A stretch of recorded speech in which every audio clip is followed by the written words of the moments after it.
Hello there, and welcome to the Sleepy History Channel. Tonight, we are drifting into the vast story of the British Empire, a story that once touched almost every horizon on Earth. It is a tale of ambition and belief, of ships crossing unknown oceans, and of distant places drawn together by power, profit, and promise. It is a story shaped by decisions made in grand halls and felt in ordinary lives across continents. This history is filled with moments of daring and confidence, and moments of doubt and resistance. It carries echoes of progress and innovation, alongside loss and struggle, that still shape our world today.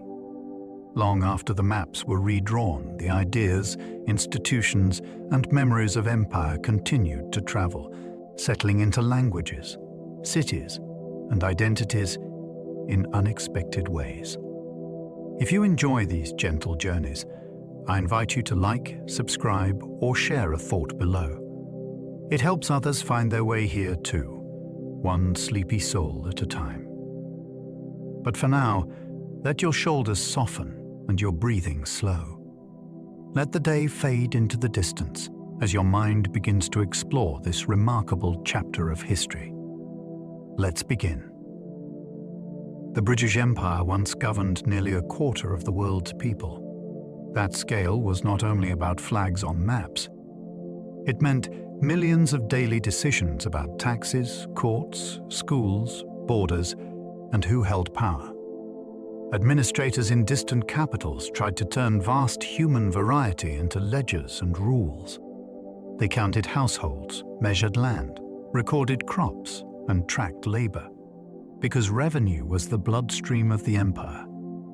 In many places, the empire arrived first as paperwork, then as police, and only later as a sense of identity. The shock is how quickly such a system could feel ordinary.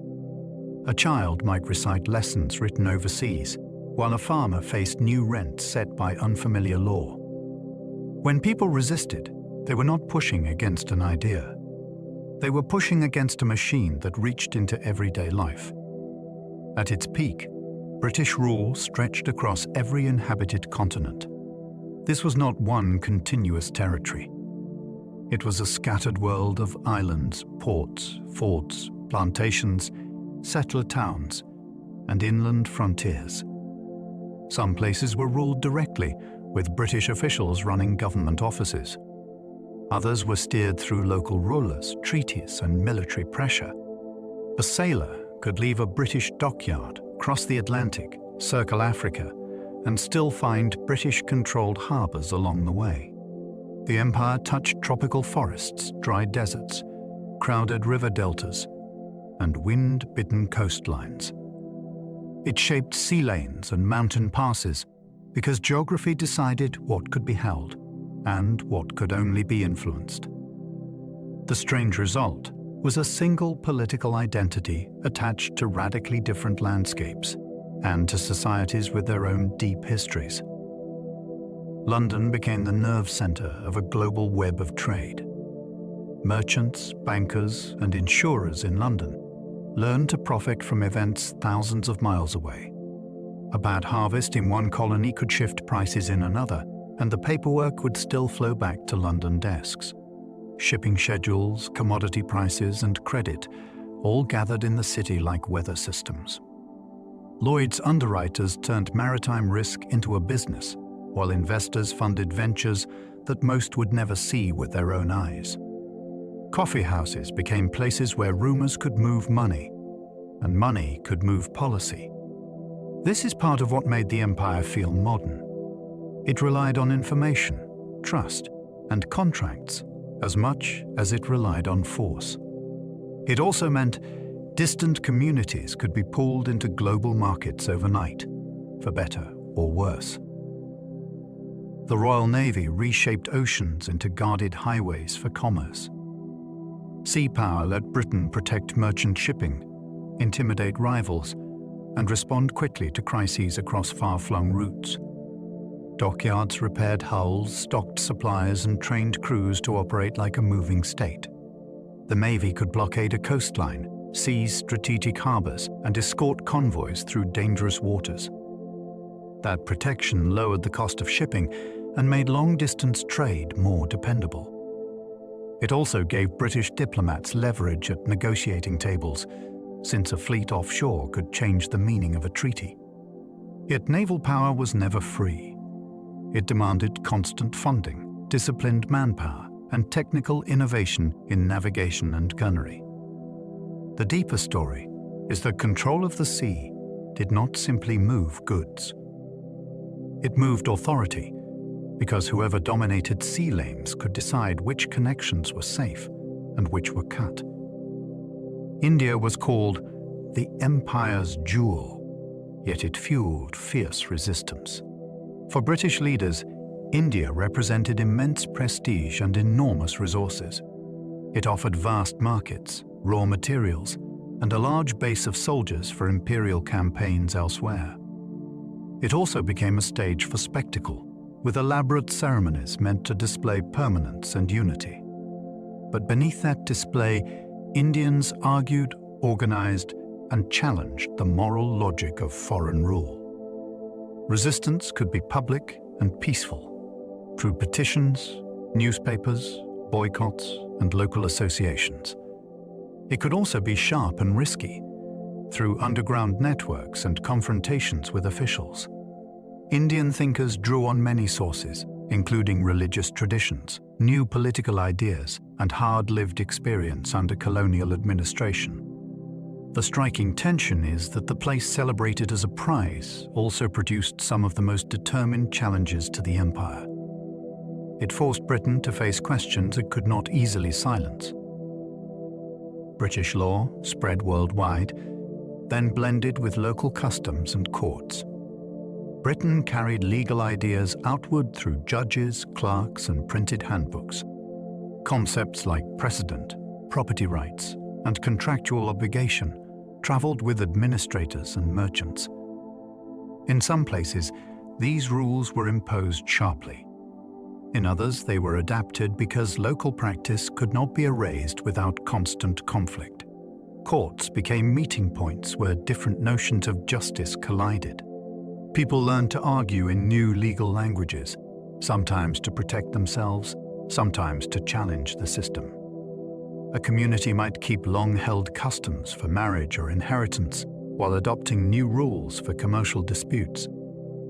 Over time, this mixing created legal systems that were neither purely British nor purely local. It also left a lasting legacy because courts trained new professionals, produced records, and shaped what people believed law was for.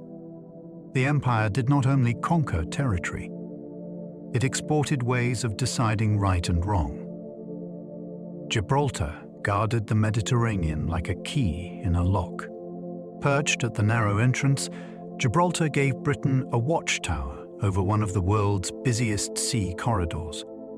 A fortified harbour there meant ships could refuel, resupply, and shelter, while naval commanders kept an eye on who entered and who left. In an age when sea routes underpinned wealth and strategy, that kind of position was priceless. Gibraltar also became a symbol of permanence, because its defences suggested that British power could be anchored in stern. The rock's importance was not only military. It shaped diplomacy, because influence over the strait could alter negotiations far beyond the region. Sailors who passed it understood they were moving through a controlled gateway, not open water. In empire, geography can become policy. A narrow channel can carry the weight of an entire strategy, and Gibraltar sat at that hinge point for generations. Malta became a strategic harbour for steamships and naval power. As steam replaced sail, ships needed reliable coaling and maintenance points, and Malta offered both in the heart of the Mediterranean. Its harbours supported fleets, protected supply lines, and provided a base from which Britain could respond to trouble in Europe, North Africa, or the Near East. Dockyards there became complex industrial spaces, filled with engineers, labourers, and the constant noise of repair. Malta's role also pulled the island into wider imperial currents. Military needs influenced local employment, urban growth, and the rhythms of daily life. At the same time, the island's own identity could not be reduced to a naval station because it carried deep cultural layers shaped by earlier powers and languages. That contrast made Malta fascinating. It was both home and hub, both community and fortress. In an empire built on movement, certain islands became the knots that held roots together. Cape Town anchored routes linking Europe with Asia and Australia. Before long-distance steam travel became routine, the Cape was a vital stopping point on the journey around Africa. Ships needed fresh water, food, repairs, and a place to recover from storms that could shred sails and morale alike. Cape Town grew into a port city shaped by sailors' needs and imperial planning, with defenses, warehouses, and a constant churn of arrivals. Its position also made it politically charged, because whoever held the Cape could influence a major artery of global movement. That strategic value drew settlers, soldiers, and administrators, and it pushed indigenous communities into a tightening struggle over land and labor. Cape Town was not simply a dot on a chart. It was a threshold between oceans, a place where empires paused to breathe and then pushed onward. When you follow trade routes, you often find that history gathers at the stopping places. Imperial wealth poured into railways, ports, and banks across continents. Investment followed opportunity, and investors wanted returns that felt secure. Governments helped by offering guarantees, granting charters, and protecting assets with law and force. Railways opened interior regions to coastal export, while ports expanded to handle heavier traffic and larger ships. Banks and trading houses provided credit that could bind local economies to distant markets. Infrastructure could bring real benefits, including faster travel, new jobs, and access to goods. It could also deepen extraction, since the easiest routes often ran from resource-rich regions to export docks. The money rarely arrived as charity. It arrived with conditions, interest, and political influence attached. When profits flowed, they strengthened the image of empire as progress. When projects failed or debts rose, the costs could land on local taxpayers and workers. The rails and quays were physical, but the power behind them was financial. The empire rose with industrial power and fell amid mass nationalism. Factories, steam transport, and mechanized production gave Britain an early advantage in global competition. Industrial output fed military capacity, and military capacity protected trade. That cycle helped Britain project influence far beyond Europe. Over time, the same modern forces began to undermine imperial control. Education expanded, urban populations grew, and print culture spread political ideas quickly. People who were governed without full representation began to demand it, using parties, strikes, and organized movements. 2 world wars strained Britain's finances and changed global power balances. Empires that once looked permanent began to look expensive and morally brittle. Nationalism offered a new promise that a people could govern themselves and define their own future. The shift was not instant, and it was not always peaceful. Still, the trend became unstoppable. The empire did not only lose colonies, it lost the argument that empire was a natural state of the world. A single monarch's portrait once hung in classrooms around the globe. That image was more than decoration. It was a lesson about loyalty and belonging, taught before a child could fully grasp politics. In distant classrooms, students might begin the day with rituals that linked them to a faraway crown. Teachers used portraits to suggest stability, order, and a shared identity that crossed oceans. For some families, it symbolized opportunity, education, and connection to a larger world. For others, it was a reminder that authority sat elsewhere and that local histories were being pushed aside. The same face could be seen in humid coastal towns, in dry inland settlements, and in crowded port cities. It created a kind of visual unity across places that had little else in common. Symbols like that helped empire feel normal, even intimate. Later, when independence movements grew, removing those portraits became its own quiet revolution. The empire's maps changed faster than most families could move house. Borders shifted after wars, treaties, purchases, and negotiations that local people did not control. A town could wake up under a new flag without moving an inch. Surveyors drew lines through deserts and forests, sometimes following rivers, sometimes following little more than political convenience. New colonies were announced, renamed, merged, and divided as priorities changed.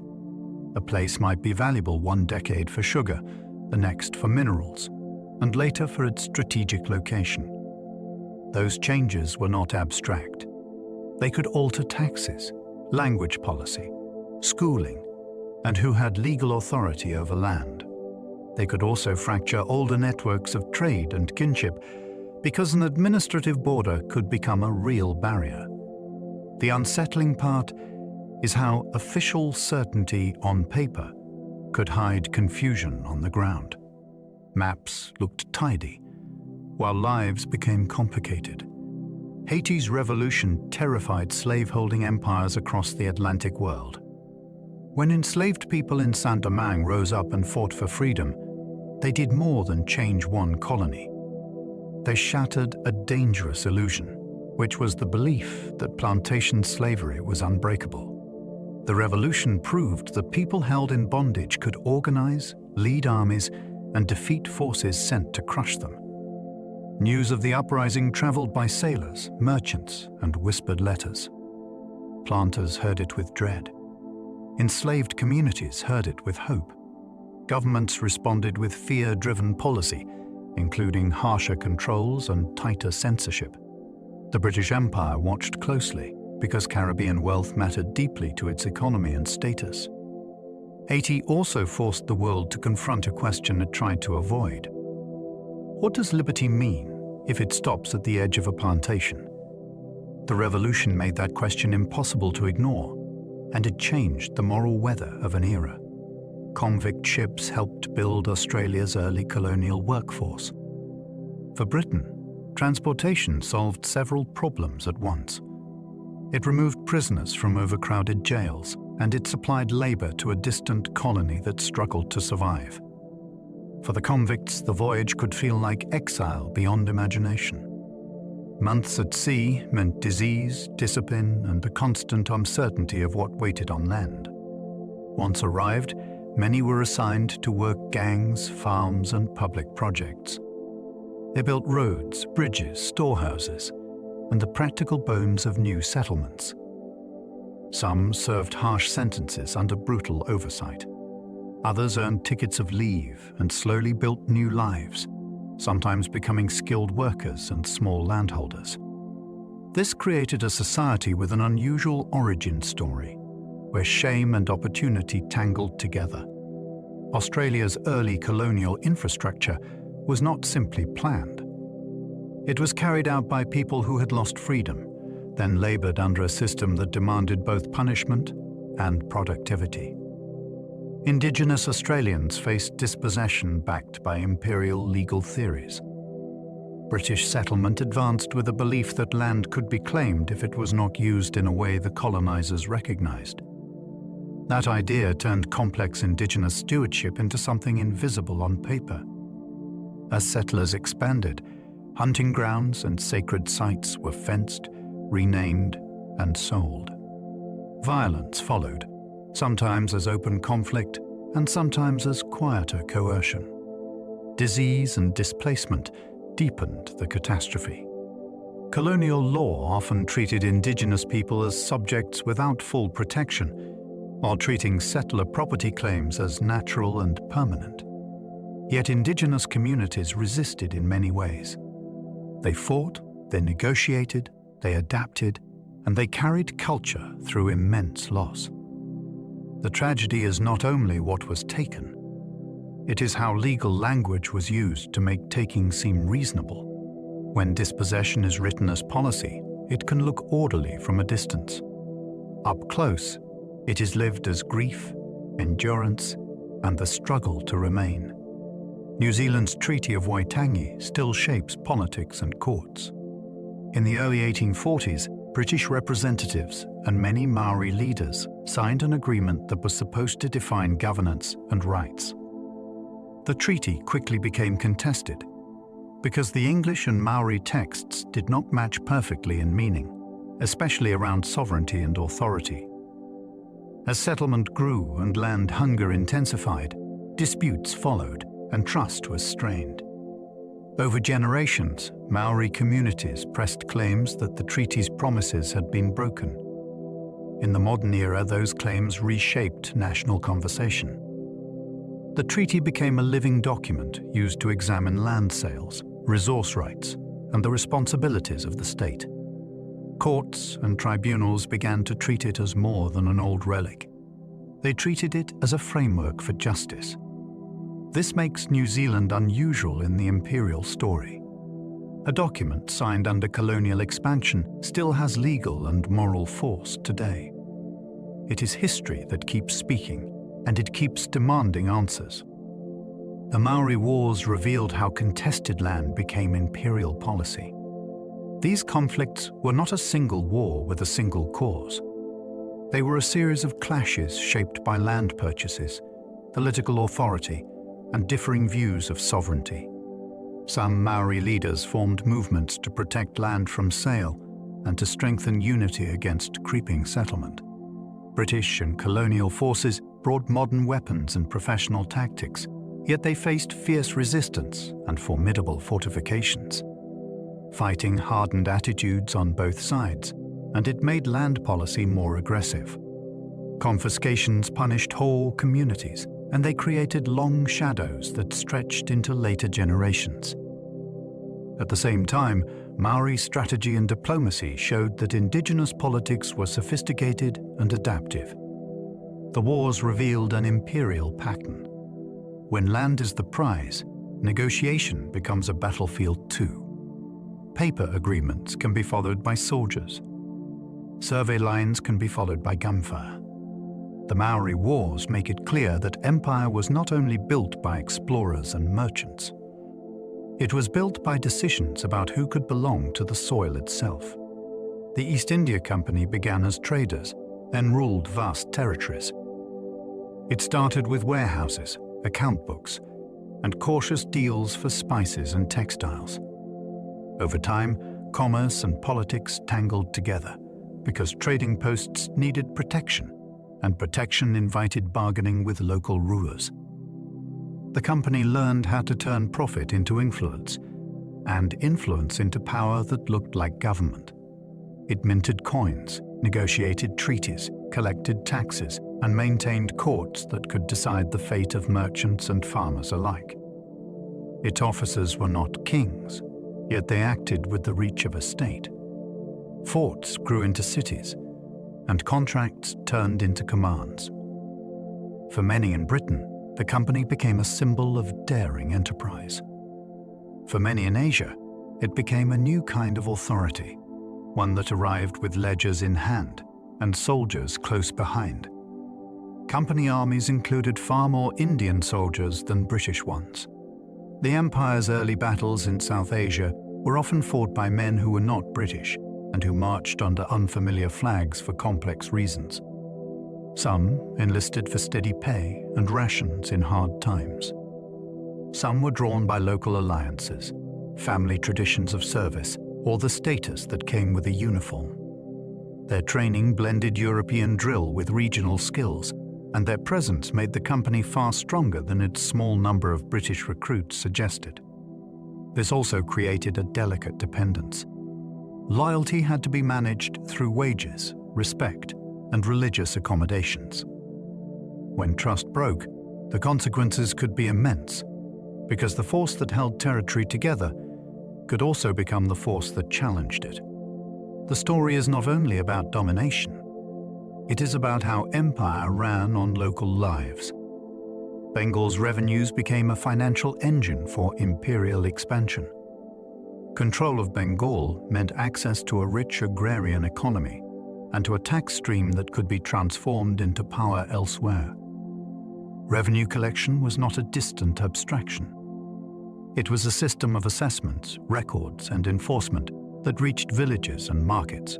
Money gathered in Bengal could fund armies, purchase supplies, and underwrite new campaigns beyond the region. He could also finance the companies standing in London, where investors expected returns that felt almost miraculous. This link between one province's fields and a global strategy is part of what makes Bengal so crucial to imperial history. Wealth did not simply sit in vaults. It moved, it multiplied, and it changed priorities. When revenue demands tightened, ordinary people could feel it in rents and prices. Empire could be built far away and paid for close to home. The Sepoy Rebellion transformed company rule into crown rule. When violence and revolt spread in the late 1850s, it revealed how fragile the company's authority could be. Grievances were not only military. They were tied to pay, promotion, cultural anxieties, and the fear that familiar worlds were being remade without consent. As the uprising unfolded, stories and rumors traveled faster than officials could contain them. Communities chose sides, sometimes out of conviction, sometimes out of survival. The conflict shocked Britain, and it hardened attitudes about control and punishment.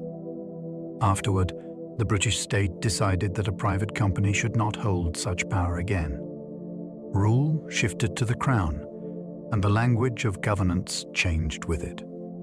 The Raj promised order and stability, yet it also brought a more centralized imperial system. The rebellion became a turning point because it forced empire to admit the cost of misunderstanding the people it tried to command.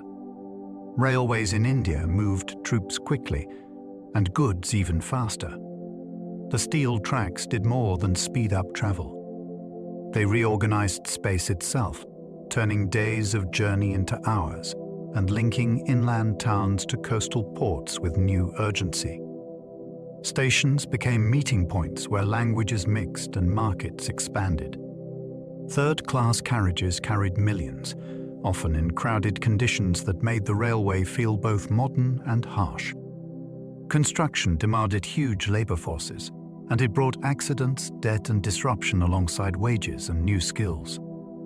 The railway also changed what farmers grew, because cash crops could now reach distant buyers reliably.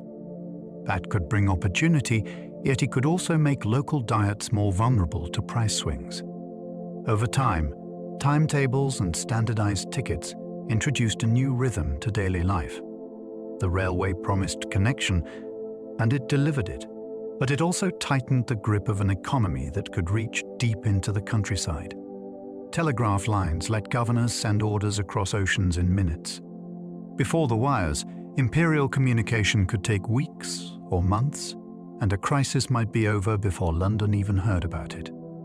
The telegraph collapsed that distance, turning faraway colonies into places that could be supervised in something like real time. Messages became brief, coded, and expensive.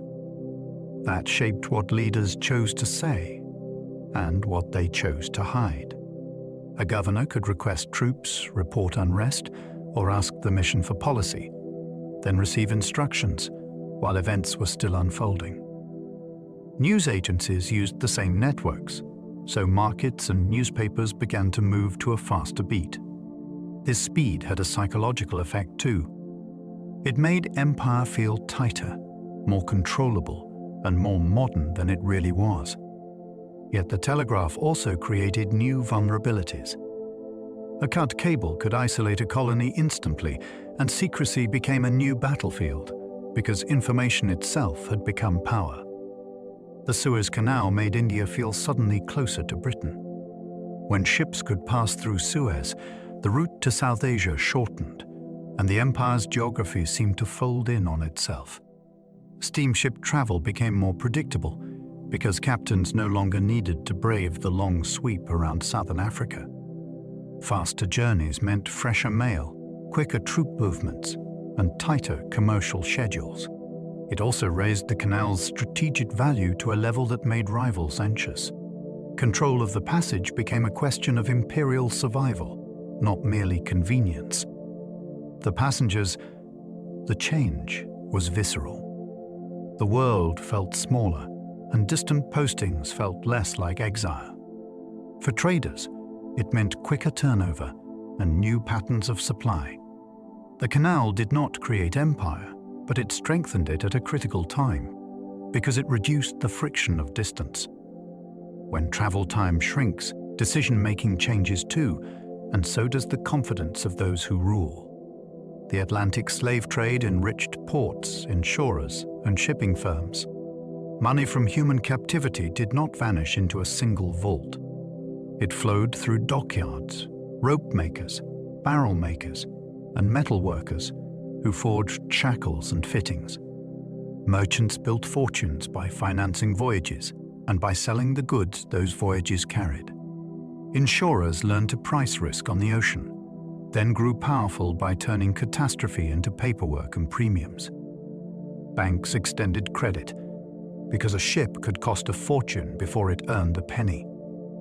Entire waterfronts were redesigned around this commerce, with warehouses, counting houses, and customs offices humming with activity. The cruelty was not hidden from the system. It was part of the calculation. When profits rose, towns celebrated growth, and investors celebrated dividends. The haunting truth is that a global economy learned to look stable and respectable, while being fed by violence. Abolition ended legal slavery, yet coercive labor persisted in colonies. When slavery became illegal in the empire, freedom did not arrive like a clean sunrise. Plantation owners still demanded labor, and colonial governments still demanded revenue. New systems stepped into the space that slavery had filled. Contracts could be written to trap workers in debt, or to punish them for leaving. Recruiters promised wages and opportunity, then delivered harsh conditions far from home. Pass laws and vagrancy laws could criminalize poverty itself, which made forced work feel like a sentence for existing. Some people gained room to build families and communities on their own terms. Others found the old pressures wearing new clothes. This is why abolition can feel both triumphant and unfinished. The law changed, but power did not always change with it. The empire learned to speak the language of freedom while still chasing the profits of unfree labor. Sugar plantations shaped Caribbean societies for centuries after conquest. Sugar looks small and harmless in a bowl, yet it once drove an entire world of land, labor, and ocean shipping. Plantations demanded strict schedules, brutal work, and constant expansion into fertile soil. Mills and boiling houses turned cane into exportable wealth, and they turned islands into engines for European tastes.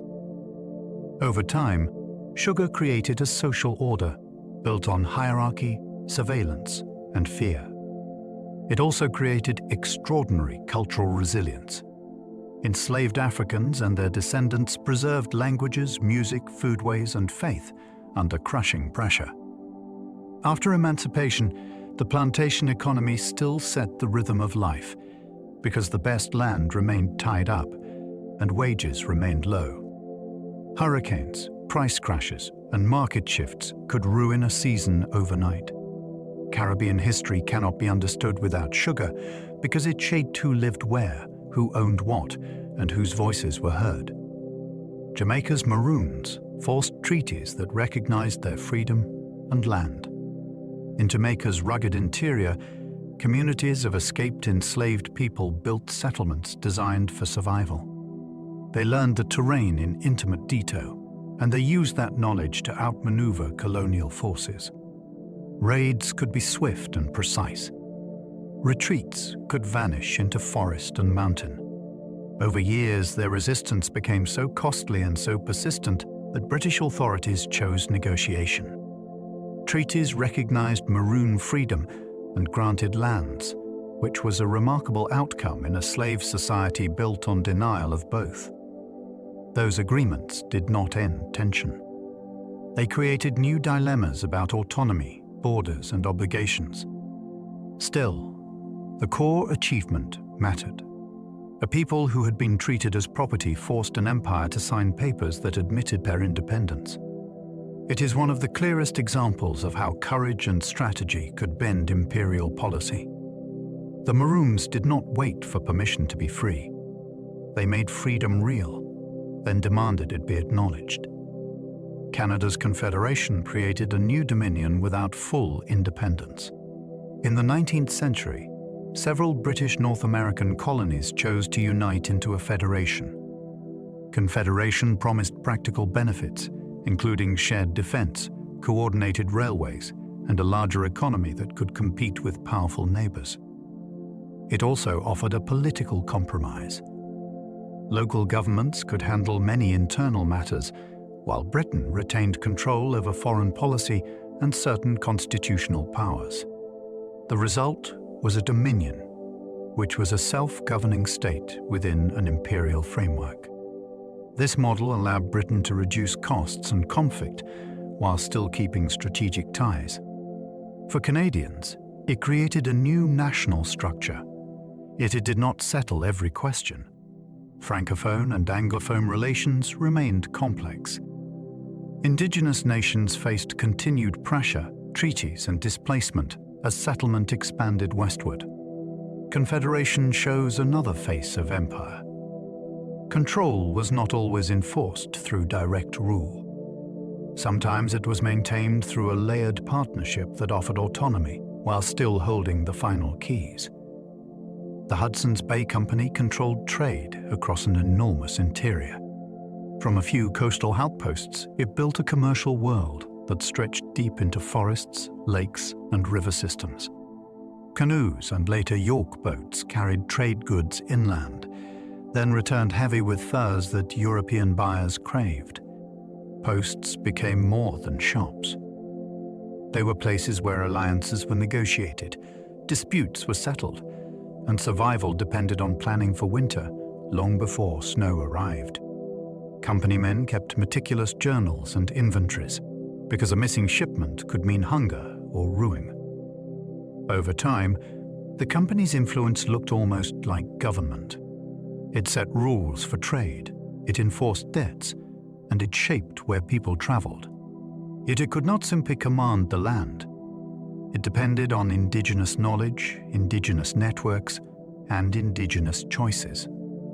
That dependence is the key to its power and to its limits, because commerce in the interior was always a relationship, not a conquest. Fur routes linked indigenous diplomacy with European consumer fashion. In Europe, a hat could be a statement of status. In North America, that demand meant long journeys through waterways and portages, guided by people who knew the land in detail. Furs did not move like ordinary cargo. They moved through relationships, because trade required trust, kinship ties, and agreements between nations. Gifts and ceremonies mattered, because diplomacy often decided which routes stayed open. A fashion trend in London could ripple backward into a hunting season, a trading council, or a dangerous trip across thin ice. Middlemen carried messages as well as bundles, and a single broken alliance could shift commerce to a different river valley. This is what makes the fur trade so fascinating. It tied together distant worlds that never met face to face. Style and survival became linked, and indigenous political skill became part of a global economy, even when outsiders refused to recognize it as such. Settler colonies often gained self-rule long before equal rights. In many places where large numbers of British settlers arrived, imperial authorities gradually handed over local decision-making. Legislatures formed, ministries emerged, and politicians argued as if they were running small versions of Britain. Yet the right to vote, the right to own land freely, and the right to be treated equally before law often remained limited. Power sat with those considered respectable, property-owning, and socially acceptable by the standards of the day. Indigenous peoples were frequently excluded outright, while immigrant laborers and minority communities faced barriers written into policy and practice. This created a sharp contradiction. Colonies could speak proudly about liberty and representative government while building societies that denied those ideals to many. The structure of self-rule could even speed up dispossession because local leaders wanted land and resources, and they were closer to the pressure of settler demand. Autonomy expanded for some and narrowed for others. Irish land policies influenced imperial thinking about property and control. Ireland became a testing ground for how an imperial state might manage land, rent, and political unrest within a nearby territory. Landlords, tenants, evictions, and rent strikes turned property into a source of constant tension. Administrators learned that ownership on paper could collapse in practice if people refused to accept the system's legitimacy. They also learned how deeply land is tied to identity, memory, and survival. Coercive policing, legal reforms, and efforts to reshape tenancy created a playbook that empire could carry elsewhere. The language of improvement and order often masked the reality of hardship and resentment. Irish agitation also showed how mass politics could threaten imperial stability, even without distant oceans in between. When officials later dealt with land questions in other parts of the empire, they carried lessons learned in Ireland.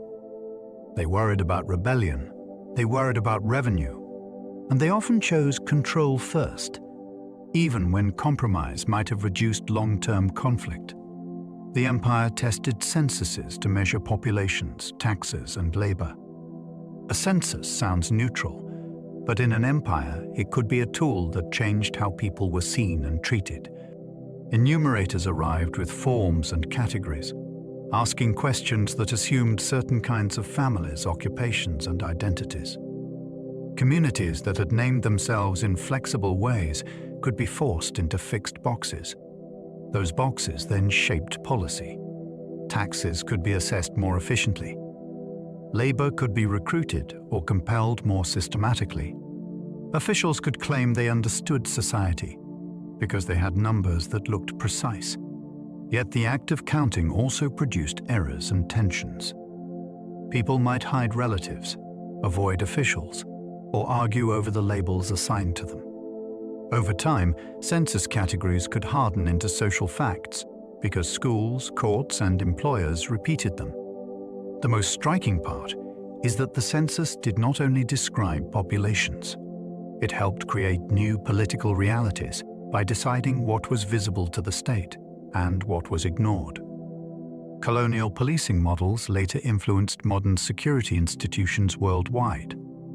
Empires needed ways to keep order across diverse societies, often with limited military forces available for daily enforcement. Colonial police filled that gap. They patrolled streets, guarded infrastructure, enforced curfews, and monitored gatherings that officials feared could become resistance.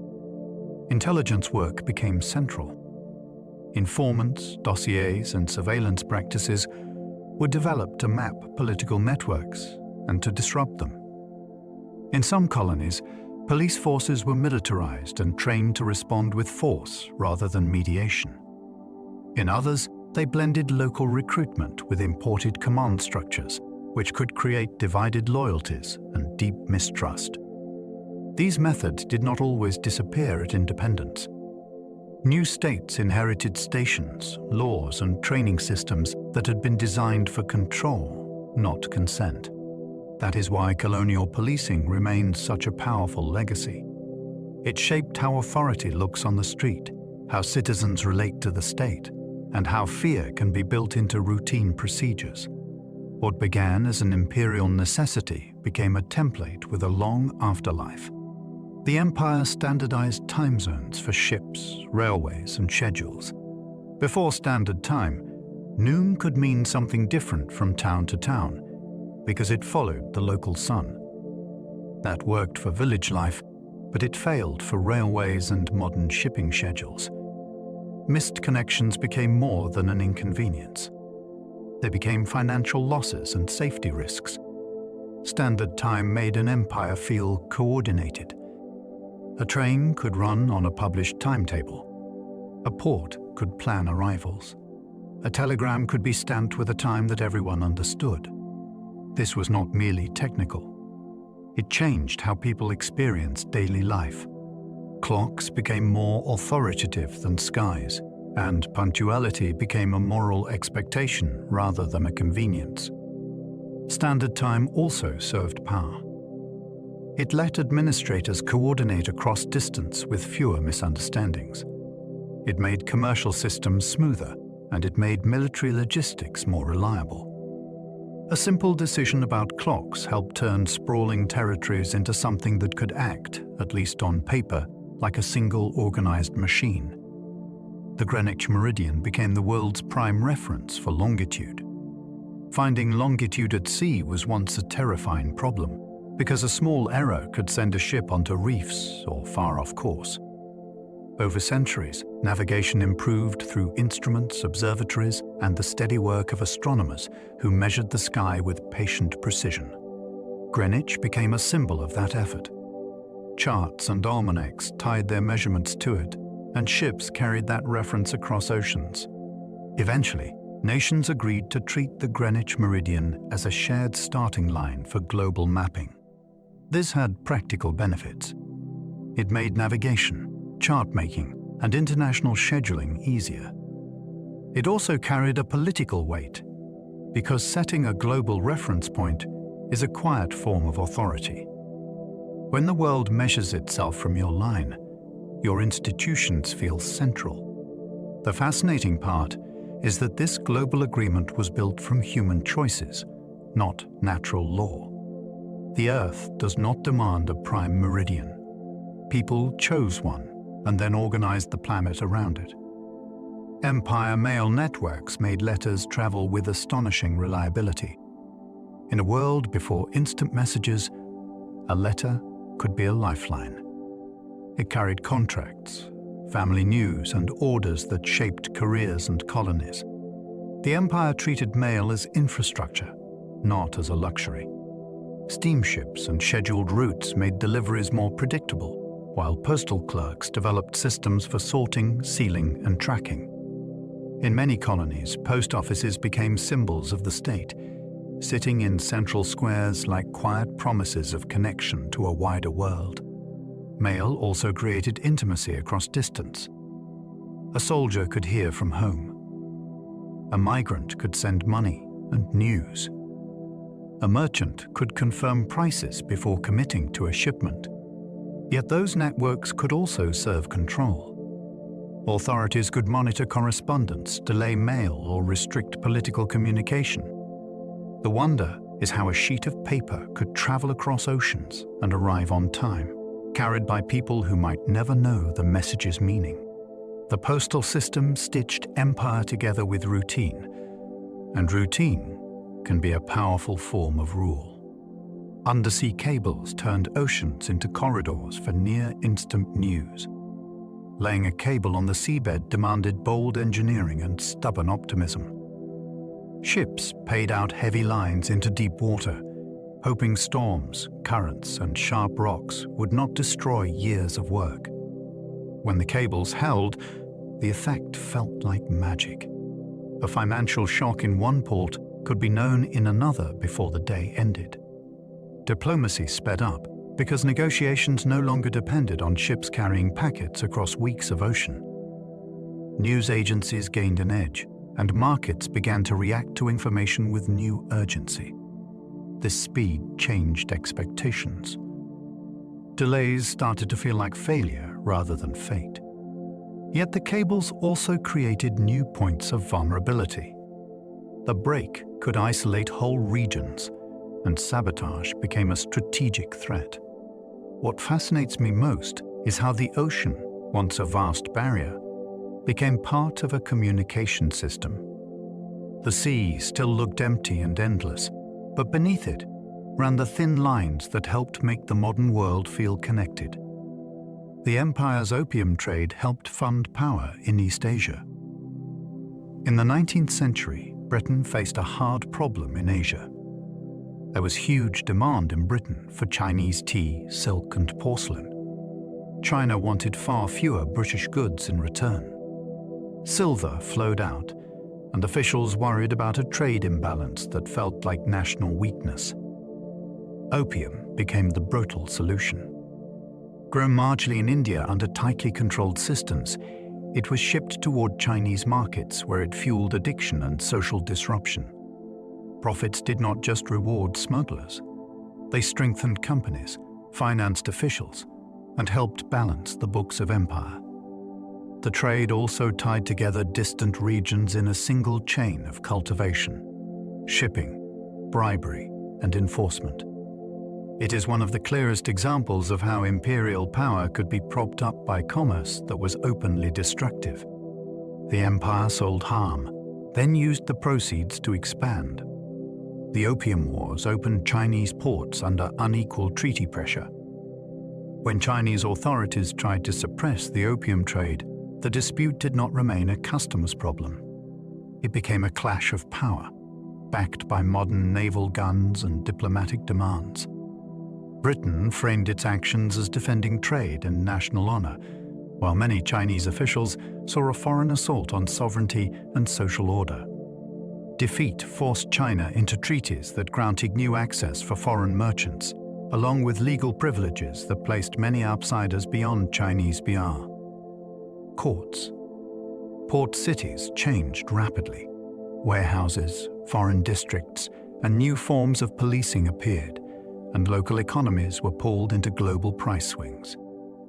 The wars also left a deep memory, because they signaled that military force could rewrite rules that had governed diplomacy for centuries.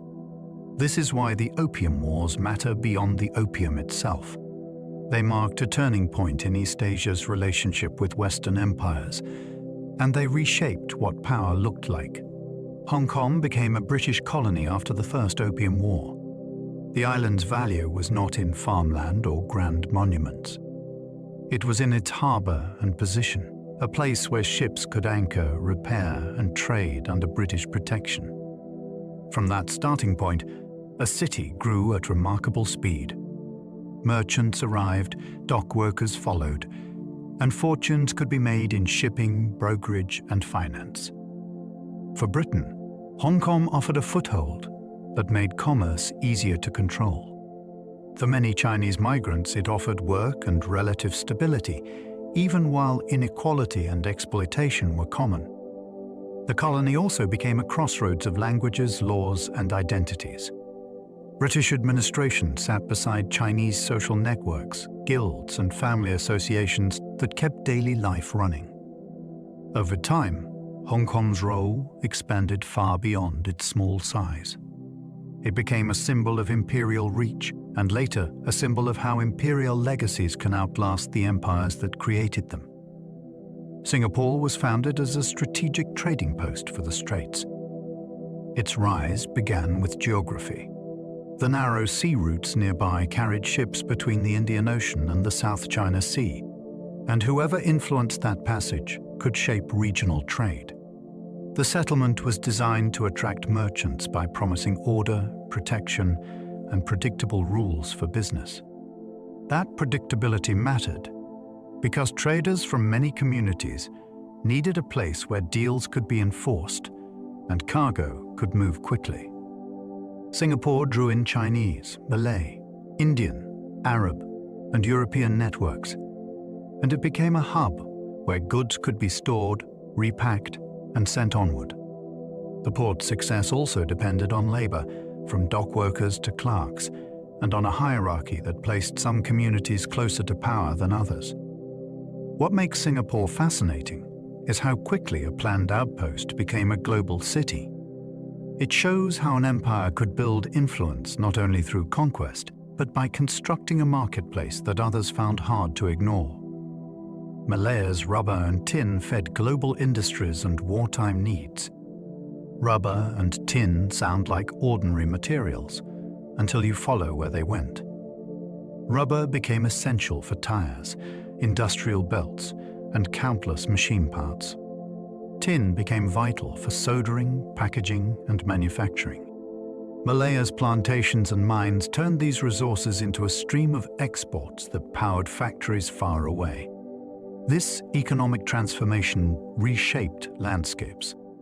Forests were cleared for neat rows of trees, and mining operations carved the ground, redirected water, and built whole towns around extraction.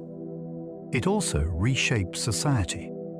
Migrant labor from China and India arrived in large numbers, often working under harsh discipline and unequal conditions. Plantation life and mining life created new communities, new tensions, and new forms of political organizing.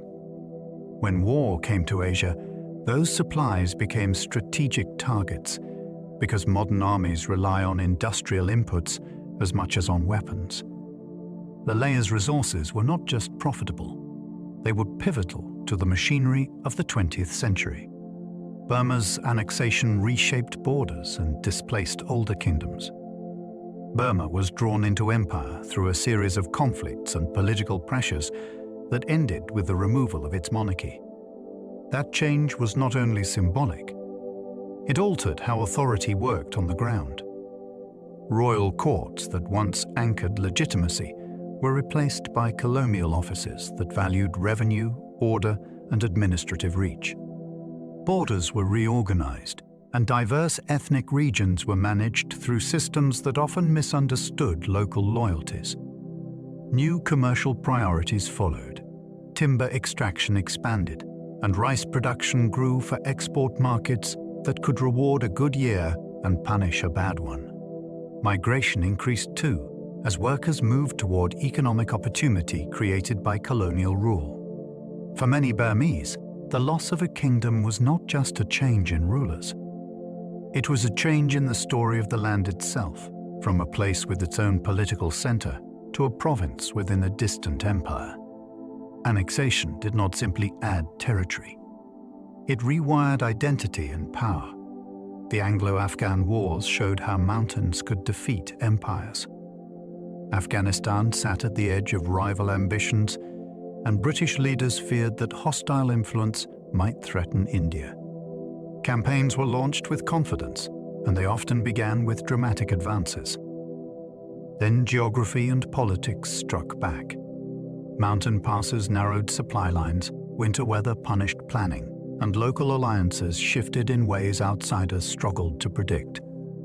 Even when British forces captured cities, holding them required constant negotiation with communities that valued autonomy and had their own power structures. One of the most haunting lessons was that victory on paper could still end in disaster on the road, because retreat through hostile terrain could become a trap. The wars also revealed the limits of intelligence. Reports, maps, and assumptions could collapse when faced with realities that did not fit imperial expectations. These conflicts became warnings written in blood. They showed that empire was not only a matter of ships and money. It was also a matter of terrain, and terrain does not compromise. Sudan's modest state fought Britain in a dramatic anti-colonial struggle.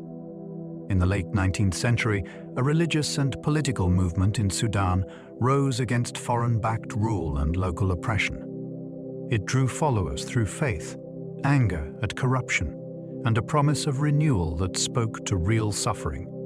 The modest forces captured key cities and established a state that shocked outside observers because it proved that imperial control could be reversed. Britain's response became a major campaign, framed as restoring order and protecting strategic interests. Battles were fought with modern weapons and enormous spectacle, yet the conflict was also about legitimacy. Who had the right to govern, and whose laws would shape daily life? For Sudanese communities, the period brought upheaval violence, and profound change, but it also brought a powerful example of organized resistance. The modest state was not a footnote.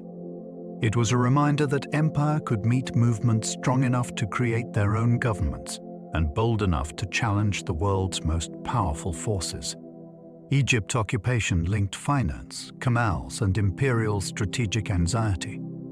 By the late 19th century, Egypt's rulers carried heavy debts tied to ambitious modernization projects and expensive state spending.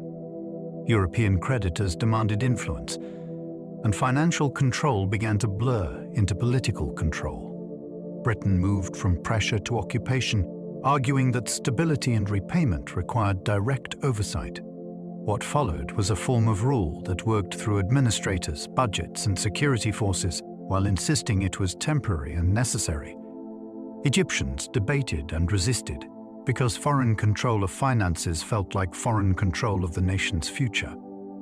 For Britain, Egypt mattered because instability there could threaten wider imperial interests, and because rival powers watched closely for weakness.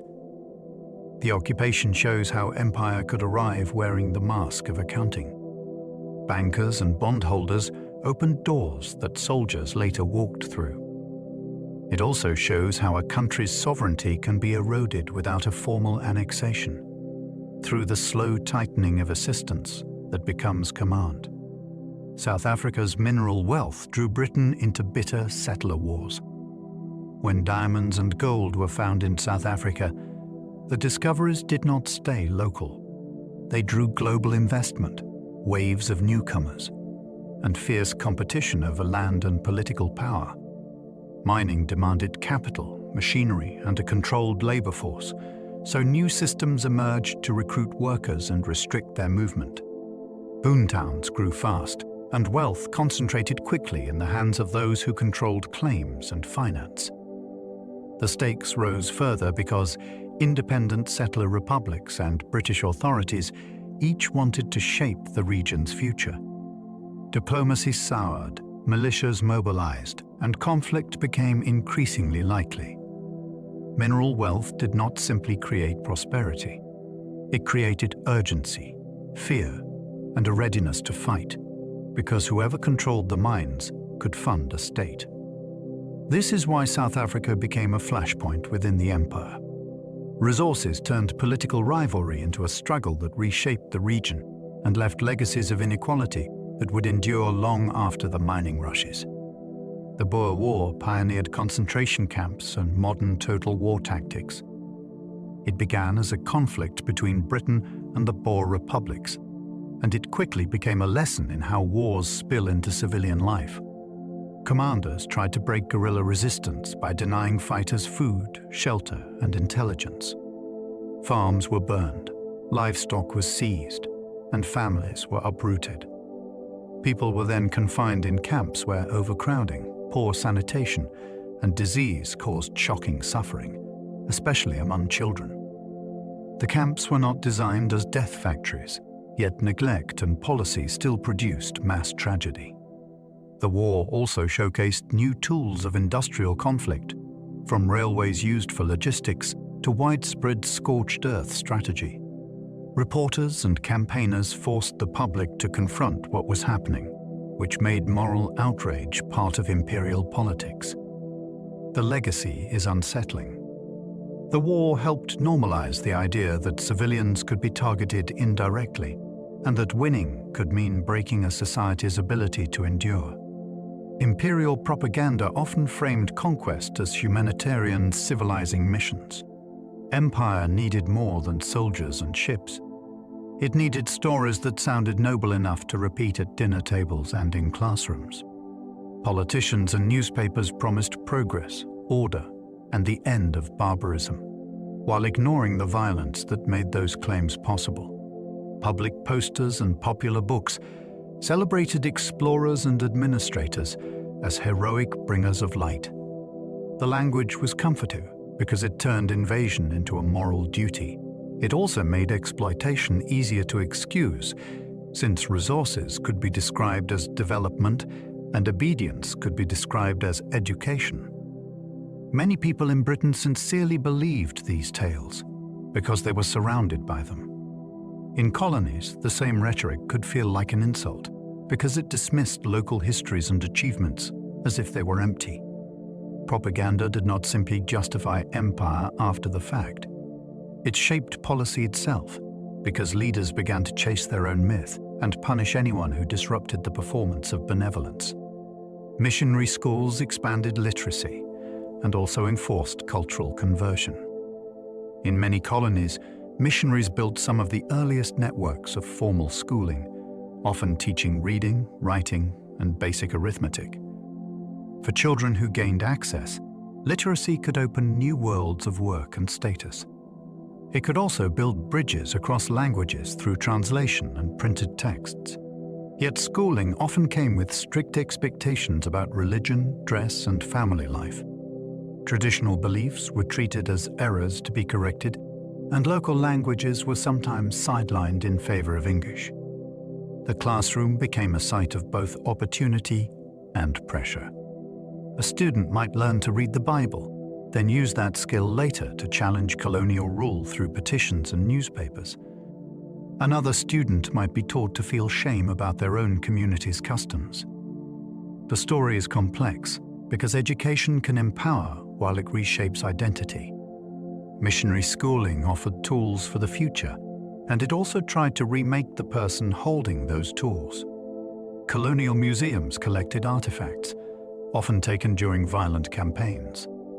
Museums in imperial cities promised to display the world under one roof, arranged into neat labels and glass cases. Behind that calm presentation, many objects arrived through coercion, looting, or punitive expeditions that punished communities for resisting new colonial demands. Sacred items, royal regalia, and everyday treasures were removed from places where they carried living meaning, then recast as trophies or curiosities. Curators wrote catalogues that claimed scientific authority, while the people who made the objects were rarely invited to explain them. For visitors, these collections could feel like proof that empire was vast and civilized. For communities of origin, the loss could feel like an amputation of memory. The artifacts did not only decorate galleries, they became evidence in arguments about identity, heritage, and who has the right to tell history. Today, debates about restitution are really debates about power, because returning an object can also return a voice. The Benning bronzes were seized during a punitive British expedition. When British forces attacked Benin City in the late 19th century, the assault did not end with military victory. Thousands of artworks were taken, including bronze plaques and sculptures that recorded royal history and spiritual life. These were not trinkets.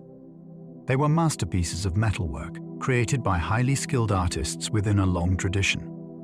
After the raid, many pieces were sold through auctions and dealers, which spread them across museums and private collections in Europe and beyond. The sale helped recoup the cost of the expedition, which turned cultural loss into a financial transaction. For decades, the bronzes were admired as exotic art, while the violence of their removal was softened or ignored. In recent years, the bronzes have become central to global conversations about ownership and repair. Each piece carries two stories at once. One is about creativity and craftsmanship. The other is about force, extraction, and a world that treated art as spoils. Imperial explorers mapped rivers, yet relied heavily on local expertise. Exploration is often told as a lonely hero story, with one brave figure pushing into the unknown. In reality, expeditions depended on guides, translators, porters, and pilots who already knew the land's rhythms. Local experts could read weather, choose safe crossings, find food, and negotiate passage through territories with their own rules. Without that knowledge, many expeditions would have failed quickly. Yet credit in reports and newspapers often flowed upward to the European leader, while the people who made survival possible became footnotes or vanished entirely. Mapping a river was not just drawing a line. It was understanding currents, seasonal floods, and the politics of who lived along the banks. Exploration also had consequences. Maps could become tools for taxation, conquest, and resource extraction, because a mapped region is easier to claim. The fascinating tension is that empire presented exploration as discovery, while leaning on knowledge it did not create. The unknown was often unknown only to outsiders. The scramble for Africa accelerated after European rivalries intensified. As European powers competed for prestige and security, Africa became a stage for rivalry, investment, and fear of being left behind. Claims were planted quickly, sometimes after brief coastal visits, then justified with treaties that local leaders may not have understood in European terms. Companies pushed inland seeking profit from minerals, crops, and trade routes, while governments promised protection and order. Competition turned into urgency. If one power seized a port or river mouth, others rushed to respond. This race encouraged harsh tactics because speed mattered more than consent. It also created sudden new hierarchies as officials appointed chiefs, created new borders, and demanded taxes in money rather than in older forms of charm. Obligation. Africans did not simply accept this. They negotiated, resisted, fought, and adapted, often with extraordinary courage. The scramble is chilling because it shows empire as a chain reaction. Rivalry produced conquest, conquest produced new rivalries, and millions of lives were swept into decisions made far away. Berlin's conference drew borders with little regard for ethnic realities. European diplomats met in Berlin to set rules for claiming territory in Africa, and the process treated the continent like a puzzle to be organized for. Outsiders' convenience. Lines were drawn on maps based on rivers, latitude, and negotiation leverage. Many boundaries ignored how communities actually lived, traded, married, and moved across land. Some borders split related groups across different administrations, while other borders forced longtime rivals into a single political unit.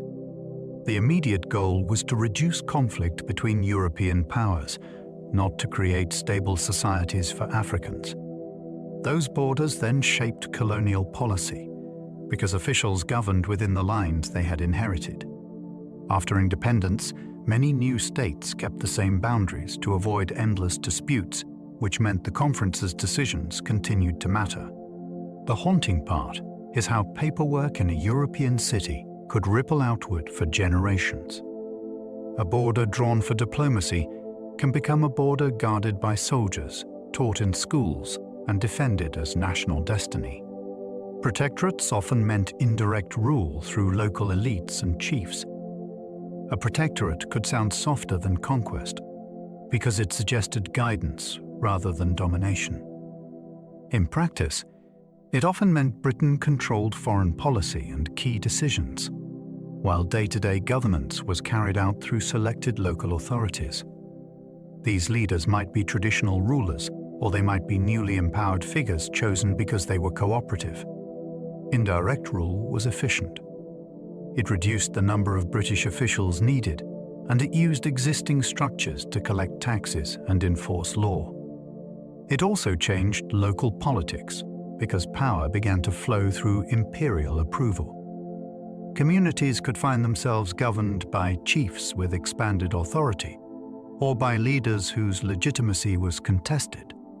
Indirect rule could freeze social hierarchies in place, because officials preferred predictable allies. It could also create new tensions between those brought into the administrative system and those pushed outside it. Protectorates reveal a key imperial technique. Control does not always arrive as a flag raised on a fort. Sometimes it arrives as a signature that turns local authority into an arm of empire. Indirect rule could preserve authority structures and harden inequalities. When colonial officials governed through existing elites, they often protected the very hierarchies that kept society stable for tax collection and labor control. That stability could look like respect for tradition, yet it could also trap people in roles that were now enforced by colonial courts and police. A local leader who once relied on negotiation and custom might gain new powers backed by imperial force. Disputes that were once flexible could become rigid, because paperwork demands clear categories and clear winners. In some regions, customary law was simplified and standardized in ways that favored senior men and powerful families. Women and lower status groups could lose rights that had previously been defended through community practice. Indirect rule also encouraged favoritism, since those closest to the administration often received jobs, land access, and protection. Over time, inequality could become part of the state itself. This is why indirect rule matters.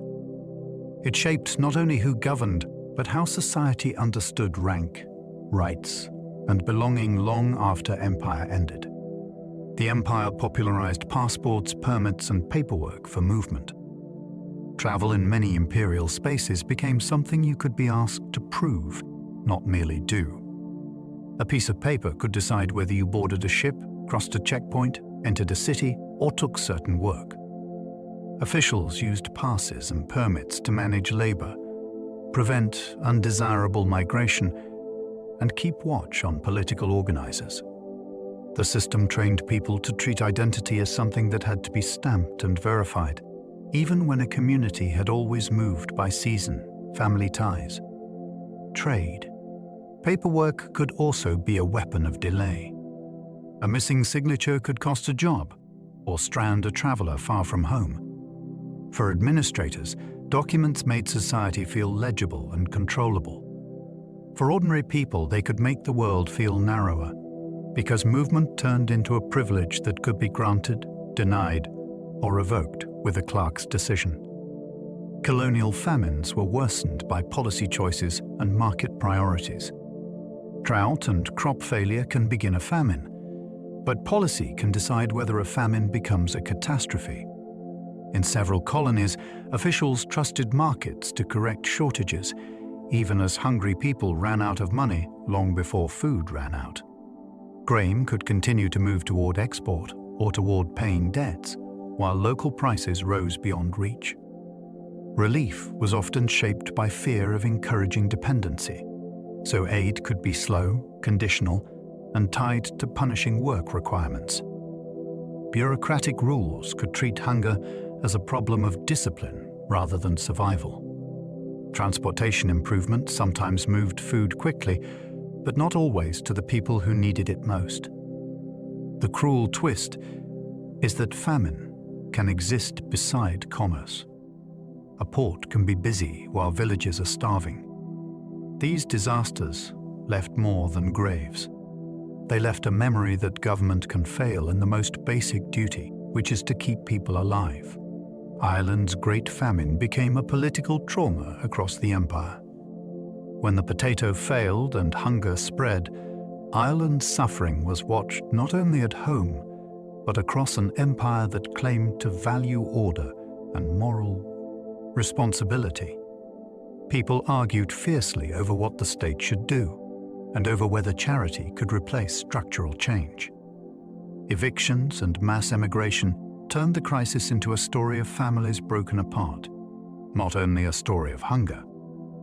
Across the Atlantic, Irish communities carried that memory into new cities, where they built political networks shaped by loss and anger. In Britain, debates over relief and responsibility fed a lasting bitterness about how power treated the poor. The famine became a reference point that made later imperial claims of benevolence ring hollow for many listeners. It also changed identity. Irishness became linked to exile, survival, and the demand to be heard.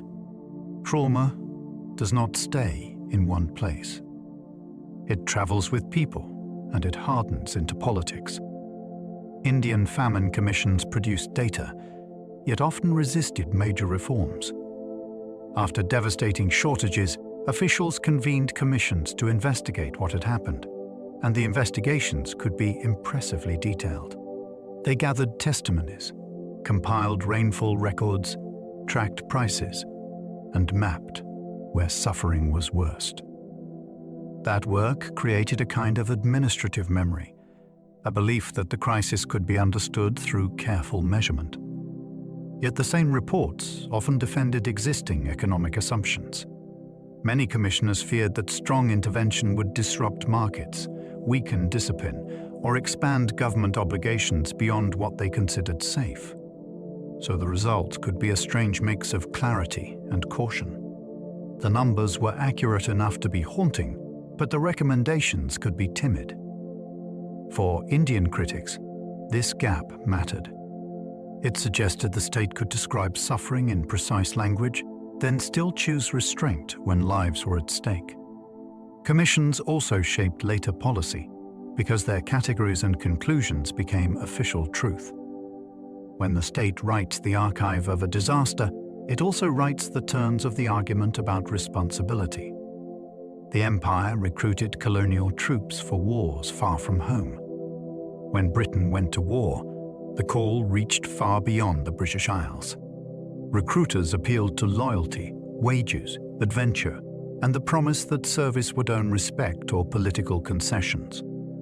In some regions, enlistment was voluntary and enthusiastic. In others, pressure from chiefs, landlords, or officials made refusal difficult. Men found themselves fighting in climates they had never imagined, against enemies they had never heard of, for causes explained in slogans rather than in lived stakes. Military service could bring skills, travel, and pride. It could also bring grief that arrived by telegram and injuries carried for life. The deeper impact came after. Veterans returned with new expectations because they had been trained as defenders of an empire that denied them full equality. A uniform can change how a person sees power. It can also change what a person is willing to accept. Indian soldiers fought on multiple fronts in the First World War. They marched and fought far from home, in places whose names sounded like riddles before the war began. Some served in mud and cold that their bodies were not prepared for. Others faced deserts, unfamiliar diseases, and supply lines that stretched thin. They learned new weapons and new tactics quickly, because survival required it. Letters home describe strange landscapes, harsh conditions, and the shock of industrial warfare. Their presence also challenged British self-image. An empire that spoke of hierarchy depended on Indian courage at the front. Yet equality did not follow automatically. Pay, promotion, and recognition often reflected racial assumptions that persisted even under fire. When the war ended, many Indian veterans carried both pride and disillusionment. They had seen the empire's vulnerability, and they had seen Europe's chaos up close. That experience mattered later, because ideas about rights and self-rule do not grow only from books. They grow from what people endure and what they are denied afterward. African carriers and laborers bore huge burdens in imperial campaigns. In many African theaters, warfare depended on human transport more than on trucks or rail. Carriers moved ammunition, food, medical supplies, and tents across long distances where roads were poor and animals struggled. The work was exhausting, and it could be forced through quotas and coercion that tore men from farms and families.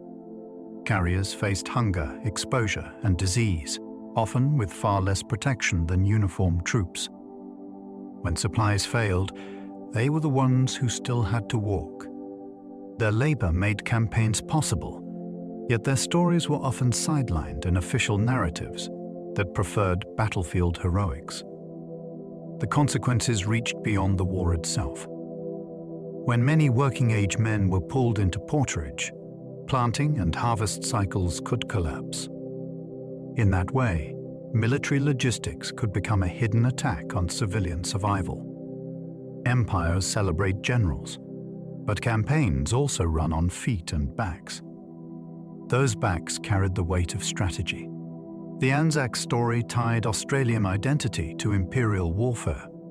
For many Australians, the First World War became a defining national memory, and the Anzac legend gave that memory a shape people could hold on to. It emphasized endurance, comradeship, and a blunt honesty about hardship. It also linked a young nation to a much older empire because Australians fought under a British command structure for an imperial cause. The story carried pride, but it also carried grief that touched almost every town through casualties and mourning rituals. Over time, commemoration became part of civic life, with dawn services and memorials that made sacrifice feel present again each year. The Anzac narrative could unify, yet it could also simplify. It sometimes pushed aside other wartime experiences, including the perspectives of Indigenous Australians and migrants who did not fit the dominant image.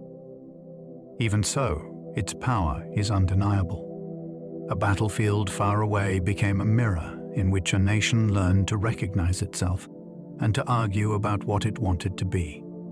War medals often recognized bravery while ignoring unequal military pay. A medal is a small object, but it can carry a lifetime of meaning.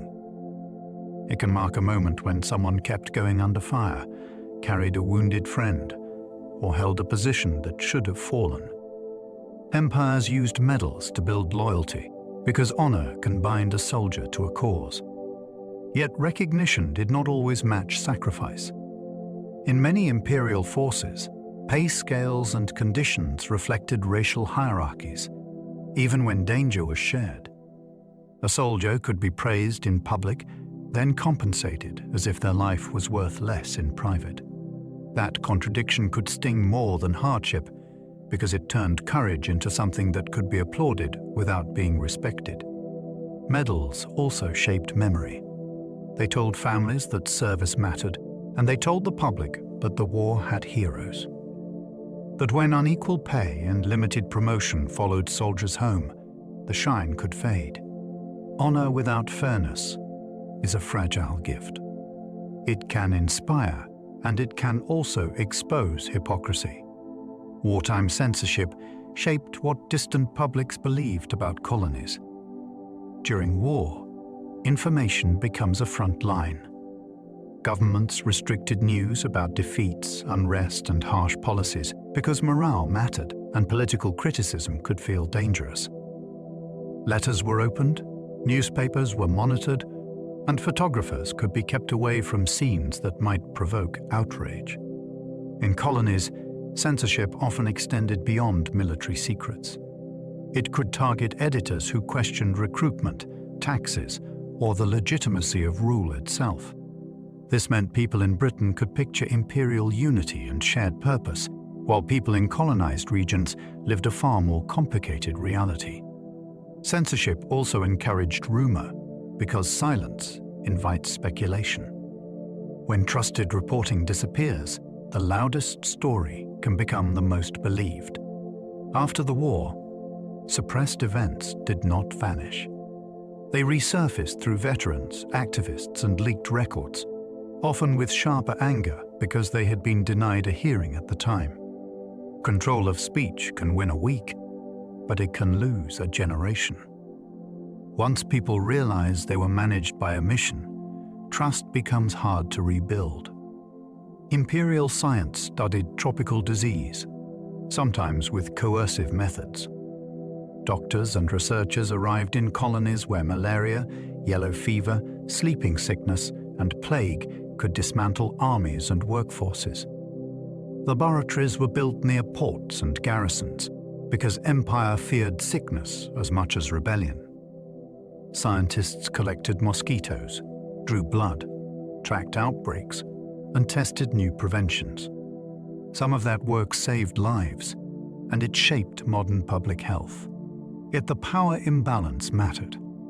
People could be examined without true consent, moved into sanitary zones, or subjected to experiments they did not fully understand. the language of science could make control sound like care, especially when officials spoke of protecting the population.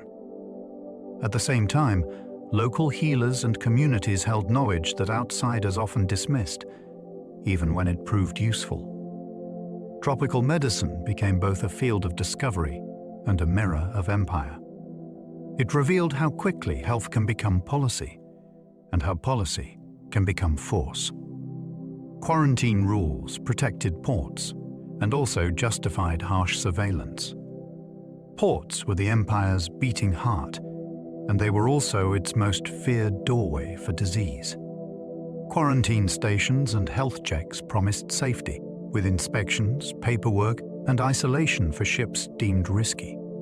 For merchants, quarantine was costly because delays could ruin cargo and contracts. For officials, it was a chance to police movement with a medical excuse that sounded unquestionable. Travelers could be detained, questioned, and searched in the name of hygiene. Migrant workers and poorer passengers often faced harsher scrutiny than wealthy travelers because class and race shaped who was seen as dangerous. In some cities, whole neighborhoods were monitored or cleared during outbreaks, and fear made the public accept measures that would otherwise cause outrage. Quarantine was never only about microbes. It was also about the state watching bodies, sorting people into categories, and deciding who could enter the imperial bloodstream of trade. Botanical gardens moved crops globally, transforming diets and economies. Imperial botanical gardens were not only places for strolls and exotic flowers. They were working hubs for a global project of plant transfer. Botanists collected seeds, cuttings, and saplings, then tested which crops could thrive in new soils and climates. A successful transplant could reshape an entire region's economy because cash crops promised export profits and tax revenue. Gardens exchanged specimens like diplomats exchange gifts, with careful records and quiet competition. They also depended on local collectors who knew where valuable plants grew and how to handle them without killing them. The consequences reached kitchens and markets. New fruits and spices appeared, and older staples were sometimes pushed aside. Landscapes changed too as plantations expanded and diverse ecosystems were simplified. Botanical ambition could feel like progress, yet it could also feel like theft because living resources were treated as imperial property. A garden bed could be the first step in a global transformation. Tea plantations shifted landscapes and labor systems across Asia. Tea became a daily ritual in Britain, and that habit demanded a vast supply that could be controlled. Plantations spread across hill regions where climate favored the crop, and forests were cleared to make room for ordered rows. The work was relentless. Leaves had to be plucked with speed and precision, then processed quickly to preserve quality. Plantation life created its own world of housing, overseers, wages, and rules that reached into family routines. Labor was often recruited through systems that limited freedom, and communities could become tied to estates for generations. Roads and narrow rail lines were built to move tea to ports, which pulled remote regions into imperial commerce. Tea also carried a quiet cultural power. It became a symbol of comfort in Britain, while the people who produced it lived far from that comfort. The leaf connected two lives that would never meet. In that connection, you can hear both the intimacy and the inequality of empire. The empire's wheat trade connected Canadian prairies with British tables.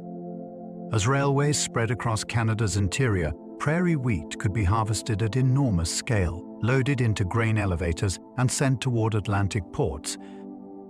Steamships then carried it to Britain, where millers and bakers turned it into flour, bread, and a sense of dependable food supply. This trade reshaped farming itself. New machinery and new varieties supported large fields, while global prices began to matter to local families in distant towns. It also reshaped settlement patterns, because land was surveyed, advertised, and claimed with a speed that pushed indigenous nations into tighter confines through treaties and pressure. Wheat was not simply a crop.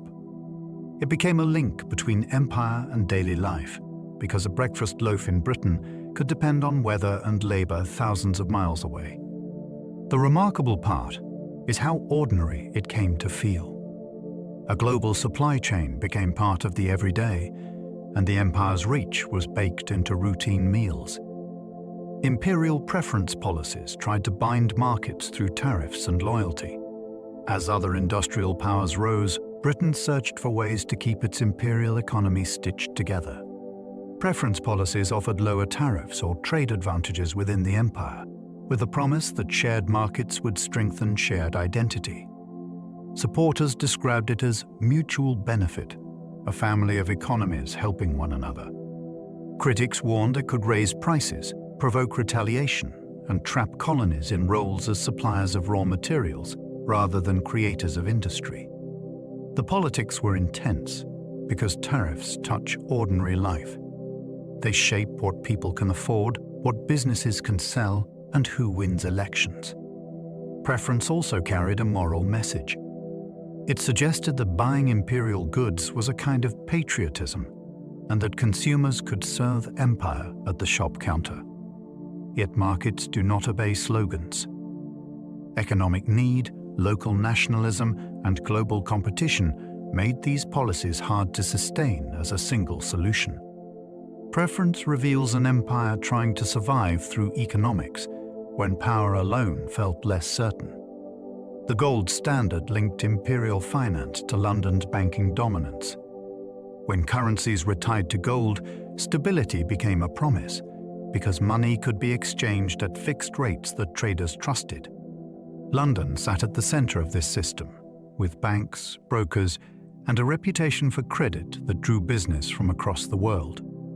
Capital could move from London into railways, mines, and plantations, then return as interest and dividends. This made the empire feel like a single financial organism, with London as its heart. Yet the gold standard could also be harsh. When economies faced shocks, governments had less flexibility to respond, because defending the currency's gold value could matter more than protecting jobs. Colonies could feel those pressures even more sharply, since their fiscal choices were often constrained by imperial expectations. The system rewarded those with access to finance, and it punished those living at the edge of the market. What fascinates me is how invisible it could be. People experienced it through wages, prices, and crises, without ever seeing the gold that supposedly anchored their lives. Colonial debt often funded infrastructure and locked governments into dependence. Loans offered colonies roads, bridges, rail lines, and harbors that looked like modernization. The money could arrive with fanfare, contracts, and engineers, and the projects could transform travel and trade. Yet debt is never just a number. It is a relationship of power. Repayment schedules shaped budgets for years, and interest payments could drain funds from schools, healthcare, and local investment. Creditors demanded reassurance, which could mean tighter oversight and less political freedom. In some cases, governments raised taxes to meet obligations, and ordinary people paid for projects that primarily served export industries. Debt also influenced what kind of infrastructure was built. Projects that promised revenue were favored, while projects that served local needs were easier to ignore. When a colony's finances were judged in distant markets, leaders could feel they were governing for bondholders as much as for citizens. The result was a modern landscape built with borrowed money and a future narrowed by the need to keep paying. The empire's shipping insurance market helped global trade feel safer. Ocean trade is a gamble against storms, pirates, war, and simple bad luck. Insurance turned that gamble into something investors could tolerate. In London, underwriters and brokers built a business around assessing risk, spreading losses, and charging premiums that kept the system running. A ship could sink, and the merchant might still survive financially. That safety encouraged more voyages, more cargo, and more ambitious routes. Insurance also shaped behavior. Captains followed regulations, kept logs, and improved safety standards because their coverage depended on it. Yet insurance could also benefit from empire's power. Routes guarded by the Navy seemed less risky, and colonial ports under British control could appear more dependable for claims and courts. In that way, finance and force reinforced one another. The fascinating part is how abstract it all sounds, until you remember what was being insured. Not only tea and cotton, but whole livelihoods and sometimes human lives treated as cargo.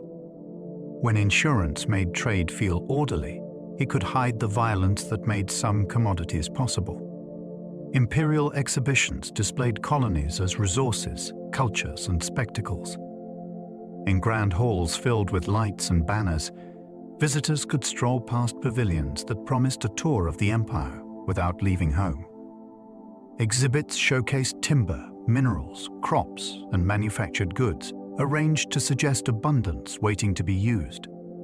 They also displayed art, clothing, and architecture from colonized societies, often stripped of context, and presented as decoration for imperial pride.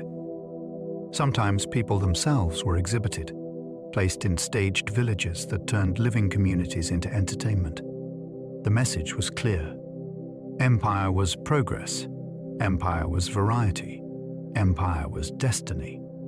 For many visitors, the experience was thrilling and persuasive because it made imperial power feel tangible, like a world you could purchase a ticket to enter. Yet the exhibitions also revealed a deep insecurity. If empire were truly natural, it would not need to advertise itself so loudly. These events were performances of control, designed to turn conquest into wonder. They created memories that shaped public imagination, and they helped ordinary people feel personally connected to distant domination. Cricket spread through empire schools, then became a stage for pride. At first it arrived as a lesson in discipline. Boys were taught to stand straight, follow rules, and accept the umpire's word. The game traveled in trunks and timetables, moving with teachers, soldiers, and administrators. It took root on improvised pitches, in dusty courtyards, and on carefully cut colonial greens. Then, something surprising happened. Players in colonized societies began to master the sport, then reshape it into their own language of skill and belonging. A match could become a public performance of dignity, where a bat and ball carried the weight of social status and national feeling. Crowds learned heroes' names, and newspapers argued over selections and tactics. Over time, victories against elite teams felt symbolic, even when no one said so out loud. A game meant to teach obedience became a place where confidence grew. English became a global language through administration and education systems. It spread less like a wave and more like a tool. If you wanted a government job, a court hearing, or access to certain schools, you often needed it. Clerks learned it to keep records. Lawyers learned it to argue cases. Families invested in it because it could lift a child into a different kind of future. Over generations, English became a bridge between communities that did not share a first language, especially in diverse colonial cities. It also became a filter. Those who spoke it could be heard by officials, while those who did not could be ignored or misunderstood. This created new elites and new resentments. Yet English did not remain purely British. Accents, idioms, and local rhythms reshaped it everywhere it landed. Writers and activists used it to speak back to power, sometimes more sharply because they had learned the imperial vocabulary. A language meant to manage empire became one of the ways people argued their way out of it. Imperial cities developed mixed neighborhoods shaped by migration and segregation. Ports and rail hubs pulled people in like gravity. Sailors jumped ship. Workers arrived for docks, trams, and warehouses. Traders followed money, and families followed work. These cities could feel thrilling because street corners held several languages at once, and markets offered foods from far away. Yet the mixing was rarely equal. Urban planning often separated people by race, class, and legal status. Some neighborhoods received paved roads, sanitation, and policing. Others were treated as temporary, even when they had existed for decades. Landlords and employers could exploit newcomers who had few protections. At night, city lights suggested modernity, while curfews and pass checks reminded residents who was in charge. Imperial cities became laboratories for the future because they produced new music, new politics, and new identities. They also produced sharp lines of inequality that could outlast the empire itself. Colonial newspapers created public debate and also spread imperial ideology. A printing press can be a spark. In many colonies, newspapers became the place where people argued about taxes, schools, labor, and the right way to live in a changing world. Editors could turn a local grievance into a public cause, and a single headline could travel through cafes and marketplaces by word of mouth. At the same time, newspapers were also tools of power. Colonial governments funded friendly publications, pressured printers, and prosecuted writers who crossed invisible lines. Some papers praised empire as progress, and they mocked resistance as disorder. Other papers became training grounds for activists because they taught readers how to think politically and how to demand evidence from officials. Censorship made the press even more influential, since what could not be printed became part of the rumor economy. Newspapers did not just report colonial life. They helped create the audiences and movements that would later challenge colonial rule. Anti-colonial leaders used British legal language against British rule. One of the sharpest ironies of empire is that it taught people how to criticize it. Schools and courts introduced ideas about rights, representation, and the rule of law. Anti-colonial leaders listened closely, then asked why those promises stopped at the colonial border. They wrote petitions that quoted legal principles, formed associations with formal constitutions, and demanded fairness in the same language officials used to crow. Justify authority. In courtrooms, lawyers challenged regulations and questioned police powers, sometimes winning victories that embarrassed the state.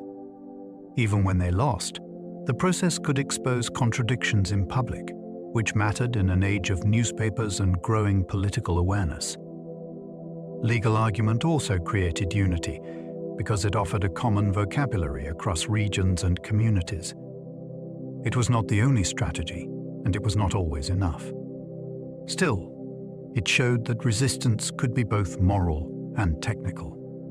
Empire claimed to be lawful, so critics forced it to face its own standards. Gandhi's campaigns turned moral protest into a mass political force. He made politics feel personal, and he made personal discipline feel political. Instead of asking people to wait for leaders to negotiate, he asked ordinary men and women to act in their daily lives. Boycotts, marches, and non-cooperation became ways to withdraw consent from a system that depended on compliance.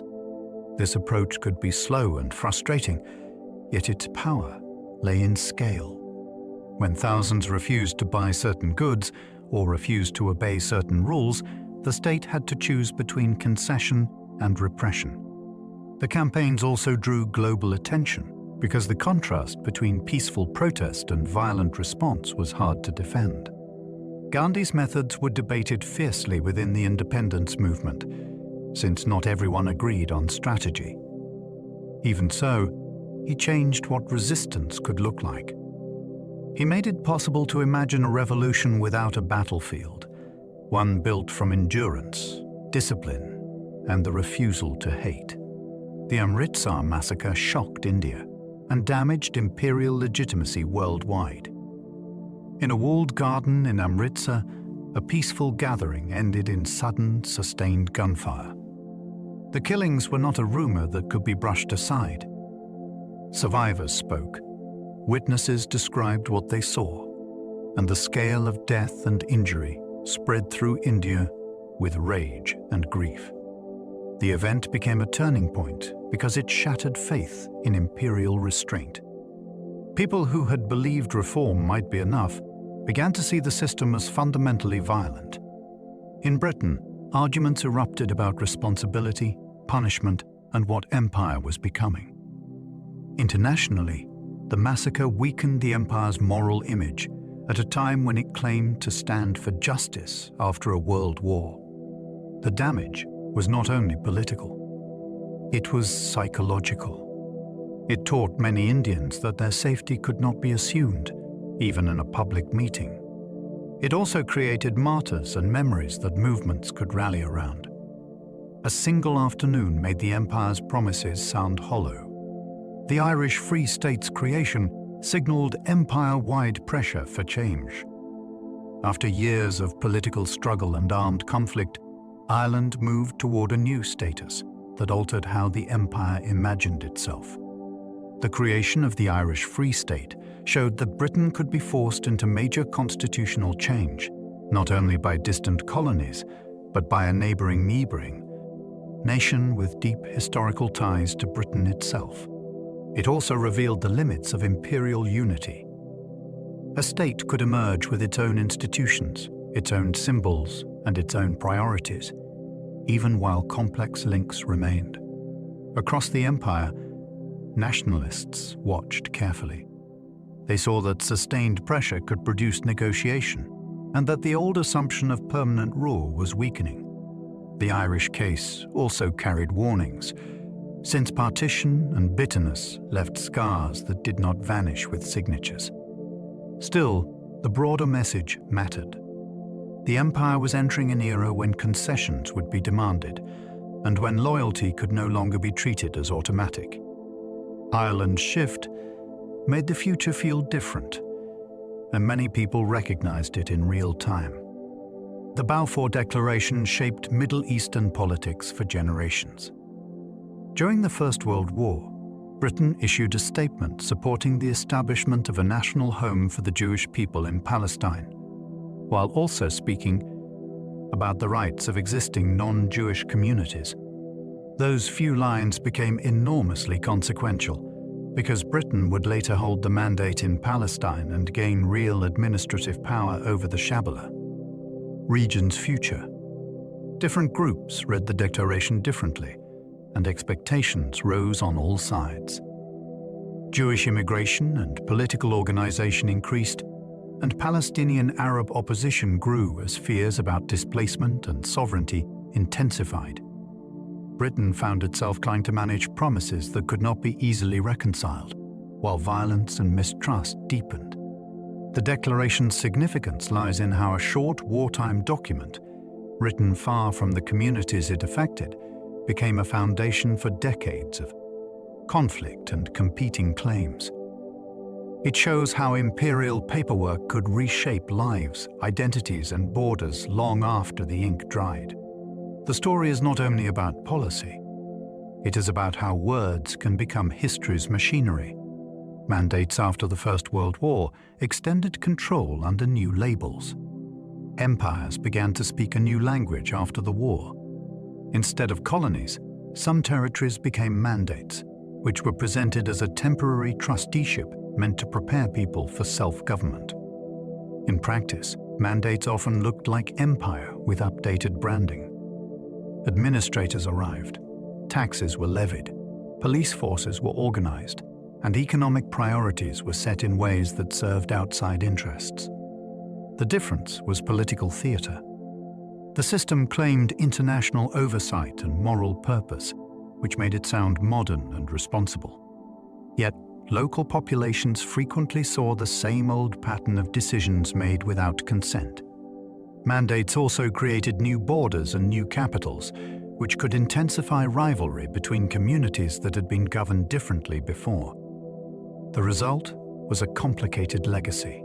Some institutions built under mandates lasted, and so did resentment toward their origins. The mandate system matters because it shows how power can adapt its vocabulary when the world begins to reject conquest while still seeking many of the same advantages. The empire faced serious rebellions in Kenya, Malaya, and Cyprus. After the Second World War, Britain confronted a new reality. Colonies that had supplied troops, labor, and resources were no longer willing to accept distant rule as normal. In Kenya, anger gathered around land, power, and the rigid social order built under colonial authority. In Malaya, an armed struggle unfolded alongside a battle for legitimacy as rival visions of the future competed in jungles and towns. In Cyprus, demands for self-determination collided with strategic priorities and competing national claims. These were not isolated flare-ups. They were signals that empire was becoming harder to police, harder to justify, and vastly more expensive to sustain. Each emergency forced Britain to choose between reform and repression, and each choice carried consequences that traveled beyond the colony itself. Rebellions also changed the tone of politics in Britain, because the public could no longer pretend imperial power was effortless. The Mau Mau uprising exposed brutality on both sides of conflict. In Kenya, the Mau Mau rebellion became a fierce struggle over land, authority, and the meaning of freedom. Fighters used oaths, secrecy, and targeted attacks that terrified settlers and loyalists. The colonial response was sweeping and often ruthless. Detention camps, forced relocations, and interrogation created a machinery of control that treated whole communities as suspects. Violence spread through villages and families, and fear made ordinary life feel dangerous from every direction. The conflict also created moral traps. Some people joined the rebellion out of desperation and conviction. Others cooperated with colonial forces to protect their families or to settle older local disputes. Afterward, memories did not align. For some, the uprising was a liberation struggle. For others, it was a nightmare of betrayal and coercion. What makes it so haunting is that it revealed how quickly a colonial system could turn to mass punishment and how quickly a rebellion could harden into cycles of Kabbalah. Revenge. The empire's decolonization often came through negotiation, not a single event. The end of empire rarely arrived like a curtain dropping. More often, it came through meetings, commissions, elections, and tense bargaining over what independence would actually mean. Britain negotiated constitutions, citizenship rules, and control of key institutions, while local leaders pushed for sovereignty that felt real rather then symbolic. The talks were shaped by pressure in the streets and by the threat of further conflict, which gave every signature a sense of urgency. Negotiation could prevent large-scale war, and it could also lock in compromises that later proved painful. Borders, minority protections, and control of security forces were especially fraught, because they decided whether the new state would begin with trust or with fear. Decolonization also varied by colony, which made it confusing to observe from outside. The empire did not fall in one dramatic moment. It unraveled through a series of deals, each shaped by local realities and global politics. Partition in India created new borders and immense human displacement. When British rule ended in South Asia, the decision to partition created a sudden and brutal scramble to move, survive, and belong. New lines divided provinces, rail lines, and neighborhoods that had been interwoven for generations. Families made choices under pressure, often based on rumors and the direction of armed groups. Trains became symbols of hope and terror because they carried people toward safety and sometimes toward catastrophe. Roads filled with columns of refugees carrying what they could hold, leaving behind homes, shops, and graves. Violence erupted, and it did not always follow simple religious categories. It followed fear, revenge, and the chaos of collapsing authority. For the new states, partition created immediate challenges of housing, food, and security on a massive scale. For individuals, it created lifelong questions of identity, memory, and loss. The most unsettling part is how quickly a map decision became a human earthquake, measured in miles walked and lives broken apart. The Windrush generation reshaped Britain after post-war imperial migration. After the Second World War, Britain needed workers, and many people from the Caribbean answered that call. They arrived with hopes of steady jobs, decent housing, and a sense that the mother country would welcome them. Instead, they often faced discrimination in employment, landlords who refused them, and daily humiliations that made belonging hard. Still, they built lives. They staffed buses and hospitals, worked in factories, formed churches and clubs, and created new neighborhoods with music, food, and community support. Their children grew up British, while also carrying Caribbean heritage into new forms of culture and politics. Over time, the Windrush story became central to modern Britain's identity because it revealed how the empire's people were never truly distant. They were part of Britain itself. Later controversies over citizenship and paperwork added a painful twist because people who had built the country were forced to prove they belonged. Their impact remains visible in language, art, and everyday life. The Commonwealth rebranded relationships once defined by imperial hierarchy. As colonies gained independence, Britain needed a new way to describe continued connection that did not sound like control. The Commonwealth offered that language. It presented membership as voluntary, cooperative, and based on shared values rather than obedience. For some countries, it provided diplomatic networks, educational exchange, and a stage to address global issues with familiar partners. For Britain, it preserved a sense of international role after imperial retreat. Yet the Commonwealth also carried contradictions. The power imbalance did not vanish simply because the name changed, and many members argued about whether it truly confronted the harms of empire. The organization's meaning has shifted over time, depending on who leads, who joins, and what members demand. What makes it fascinating is that it tries to turn a history of domination into a future of partnership without erasing the past. It is a political relationship built on memory, and memory is never neutral. Some realms kept the monarch as head of state after independence. Independence did not always mean severing every symbolic tie. In several countries, the crown remained the formal head of state, while elected governments held day-to-day power. For some leaders, this arrangement offered continuity, legal stability, and a familiar constitutional framework during a fragile transition. For some citizens, it felt like a practical compromise that avoided immediate institutional turmoil. For others, it felt like unfinished independence because a foreign monarch still sat at the top of the state's official structure. Over time, debates intensified. Should the head of state reflect local identity, or can symbolism be separated from real authority? Referendums and constitutional reforms have made this an ongoing question rather than a settled answer. The deeper story is that independence is not a single switch. It is a set of choices about law, history, and legitimacy. Keeping the monarch could be seen as calm pragmatism, or as a lingering shadow, depending on who is asked. Many former colonies retained Westminster-style parliaments, adapted to local politics.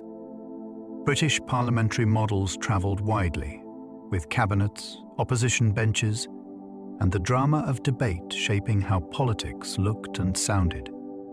After independence, many states kept these structures because they were already familiar, and because they offered a working method for making laws and managing SAFO. Government. Yet the model never arrived in a vacuum. Local party systems, ethnic coalitions, and regional loyalties shaped how parliaments actually functioned. In some countries, the chamber became a lively arena where competing visions negotiated and argued in public. In others, the forms remained while the substance weakened, especially when presidents, militaries, or single parties concentrated power. Parliamentary rules could also be repurposed to address local needs, including power-sharing arrangements and new constitutional protections. This is why the Westminster legacy is so complex. It can support accountability, and it can also provide democratic theatre while real decisions happen elsewhere. The same blueprint can produce very different outcomes, depending on institutions, trust, and political culture. Imperial archives still influence land claims, identity, and historical memory. Empire-generated paper at astonishing scale, including surveys, censuses, court records, treaties, and correspondence. Those documents did not die when flags changed. They became evidence. Communities use them to argue over who owns land, which boundaries are legitimate, and what promises were made under earlier regimes. Governments use them to define citizenship, titles, and administrative authority. Historians use them to reconstruct events, while also questioning whose voices were recorded and whose were filtered out. Archives can be powerful, yet they can also be misleading. A file may preserve the view of an official, while erasing the experience of those who were governed. Even so, the archive can become a battlefield where people fight for recognition, compensation, and truth. A map drawn by a surveyor can shape a court decision a century later. A letter written in a colonial office can become proof of a broken commitment. The past survives in folders, and those folders still shape the present. Debates over statues reveal how empire lives on in public space. A statue can look like simple bronze and stone, yet it carries a story about who deserves honor. In many cities, imperial figures were placed on pedestals to signal pride, authority, and permanence. Over time, as communities re-evaluated the violence and exploitation tied to those figures, the statues became flashpoints. Some people argue that removing them erases history. Others argue that leaving them up celebrates domination and forces descendants of the oppressed to live under monuments to their own subjugation. Some cities add plaques, relocate statues to museums, or commission new memorials that broaden the story. These choices reveal how history is not only taught in books.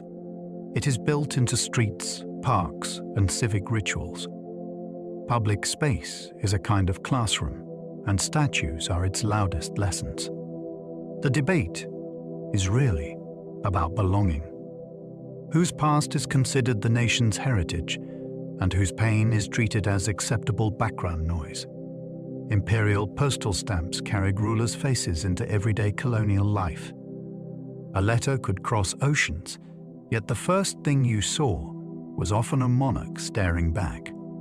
Stamps turned imperial authority into something you touched with your fingertips, licked, pressed, and sent along as if it were ordinary. They traveled on love letters, business contracts, school applications, and official orders. In many colonies, stamps also marked which language was considered official, because the printed words signaled who the state imagined as its reader. Collectors began to trade them, which turned small portraits into miniature advertisements for empire. When a new ruler took the throne, the designs changed, and the switch quietly taught people that allegiance was expected to be automatic. Later, when independence arrived, new stamps became a public celebration because a tiny piece of paper could suddenly display local heroes, landscapes, and symbols instead. The everyday act of mailing a letter became a lesson in belonging. Naval coaling stations mattered enormously before oil-powered fleets.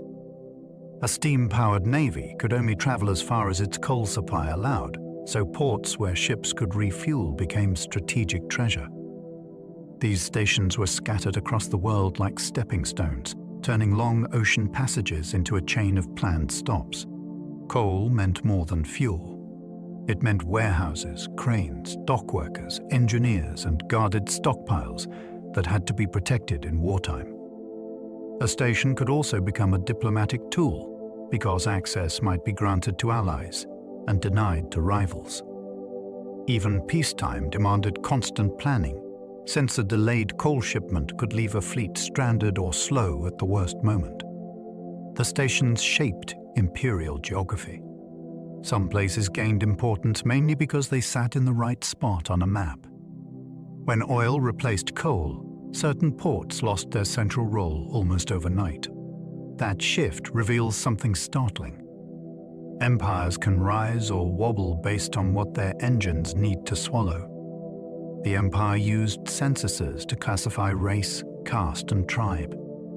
Counting people is never just counting, especially when the categories are baked into law. Census forms often demanded a single label, even when identity was layered, shifting, and debated within communities themselves. Officials then treated those labels as facts that could guide policy, hiring, policing, and political representation. In places with complex social structures, caste categories could be simplified into neat lists that ignored local nuance. In other regions, tribe could be turned into an administrative box that froze flexible alliances into permanent divisions. Once those classifications entered official records, they became hard to escape. A person might find that a label chosen by an enumerator followed them into school registers, court documents, and employment. The census could also encourage people to rethink themselves, because being counted as a category can shape how you organize and what you demand. It is unsettling because a form can quietly create the social map it claims to measure. Colonial boundaries sometimes turn seasonal migration into a legal border crossing. For many communities, movement was older than any modern state. People followed grazing cycles, market seasons, river levels, and family obligations that stretched across wide regions. Then colonial borders arrived, drawn to satisfy administrative convenience and imperial rivalry. A path used for generations could suddenly become a line of foreign territory, even though the land and language on both sides felt familiar. New checkpoints and permits turned ordinary travel into a punishable act. Traders could be accused of smuggling for carrying the same goods they had always carried. Pastoralists could lose access to water and grazing because a border guard did not recognize customary rights. In time, those boundaries hardened into national frontiers, backed by laws and armed patrols that outlived empire. The tragedy is how quickly the word illegal can appear when a map changes. A border can transform neighbors into outsiders and routine survival into a crime. The empire's courts produced landmark rulings on sovereignty and treaty rights. Courtrooms became arenas where empire tried to translate power into legality.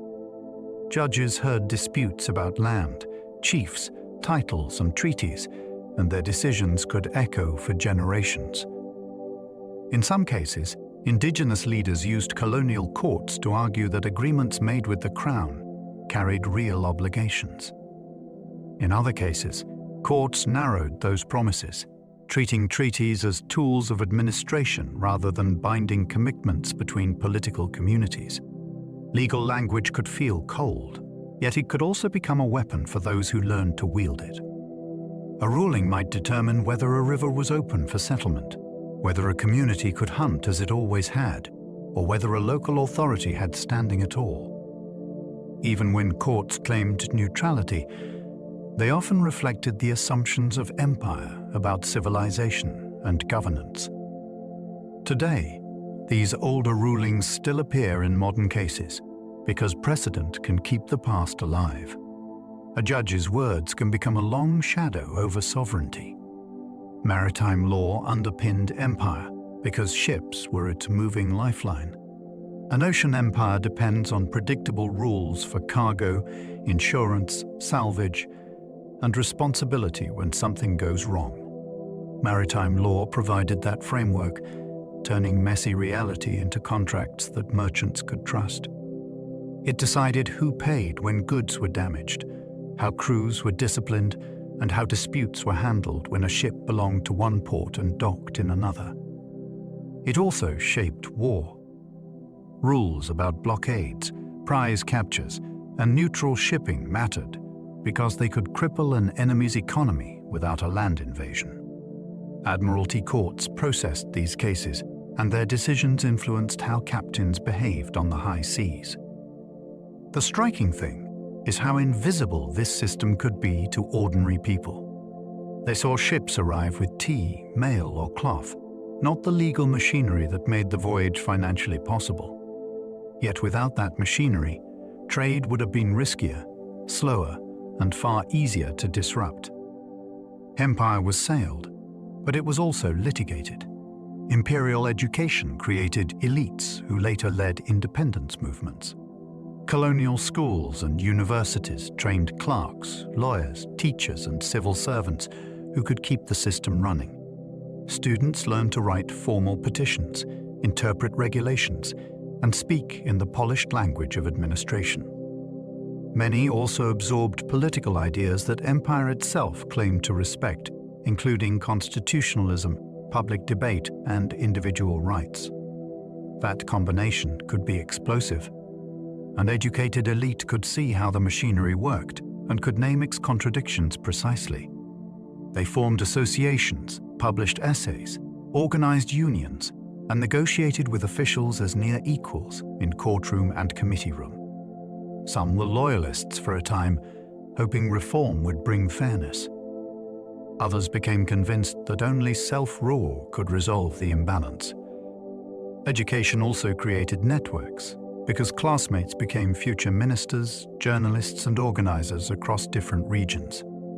This is one of the great ironies. Empire invested in schooling to produce stability, then watched those trained minds turn stability into a question and a demand. The empire's decline accelerated after the Second World War exhausted Britain. Victory came with a price that was impossible to hide. Britain emerged from the war financially strained, heavily indebted, and facing enormous rebuilding needs at home. Maintaining far-flung garrisons, administrators, and supply chains became harder to justify when housing, rationing, and domestic welfare demanded attention. At the same time, colonial subjects had fought and labored for the war effort, and many expected political change in return. Global opinion shifted too, because anti-imperial arguments gained strength in a world that had just fought against aggressive conquest. The old confidence of empire began to look like overreach, and colonial emergencies looked like costly traps rather than manageable problems. British leaders increasingly chose withdrawal, negotiation, or rapid constitutional change, not always because they wanted to, but because capacity had limits. The war did not invent nationalism, yet it changed the balance between ambition and ability. When an imperial center is exhausted, the edges become harder to hold and harder to defend morally. Decolonization reshaped the United Nations as new states joined rapidly. As colonies became independent, the global stage changed shape. Each new country brought a flag, a vote, and a voice that could not be dismissed as a local issue anymore. Questions once handled in imperial offices now appeared in international debates about self-determination, racial equality, development, and human rights. New coalitions formed among recently independent states, since shared experience created shared priorities, even when cultures and ideologies differed. Former imp negotiated, and imperial powers had to adjust, because diplomatic influence could no longer rely on a network of dependent territories. The language of legitimacy shifted towards sovereignty, and international opinion became a force that could embarrass or pressure governments. Independence also meant new disputes, since borders and minority issues inherited from empire could spark conflict that required international attention. The United Nations became a forum where the end of empire was not just announced. It was argued, written into the rules of global politics. a changing membership, changed what the world could agree was normal. The British Empire left shared institutions and deep wounds across continents. Its legacy is not a single story you can sum up neatly. In many places, rail systems, bureaucracies, and legal frameworks became foundations that new nations adapted for their own purposes. Languages, sports, and educational models traveled too, creating unexpected connections between distant societies. Yet alongside those shared structures are scars that still shape lives. Land dispossession, coerced labor systems, racial hierarchies, and political divisions were not side effects. They were often built into how imperial rule worked.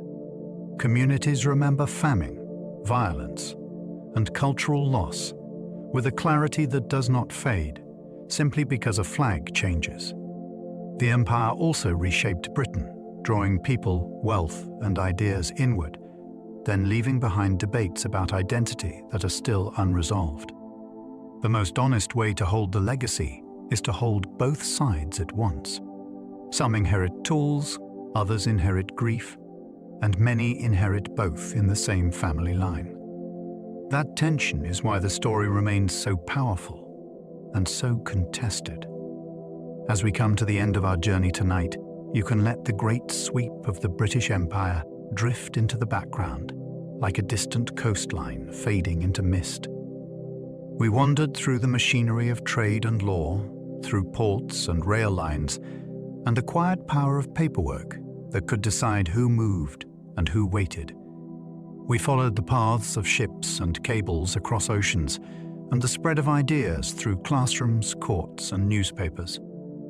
We noticed how symbols traveled too, from stamps and portraits to parliaments and public monuments. And we did not look away from the weight of the story, from exploitation and famine, from violence and resistance, from the long effort of people insisting on dignity and self-rule. By the end, the empire looked less like a single thing and more like a vast network of choices and consequences, leaving connections in some places and deep wounds in others.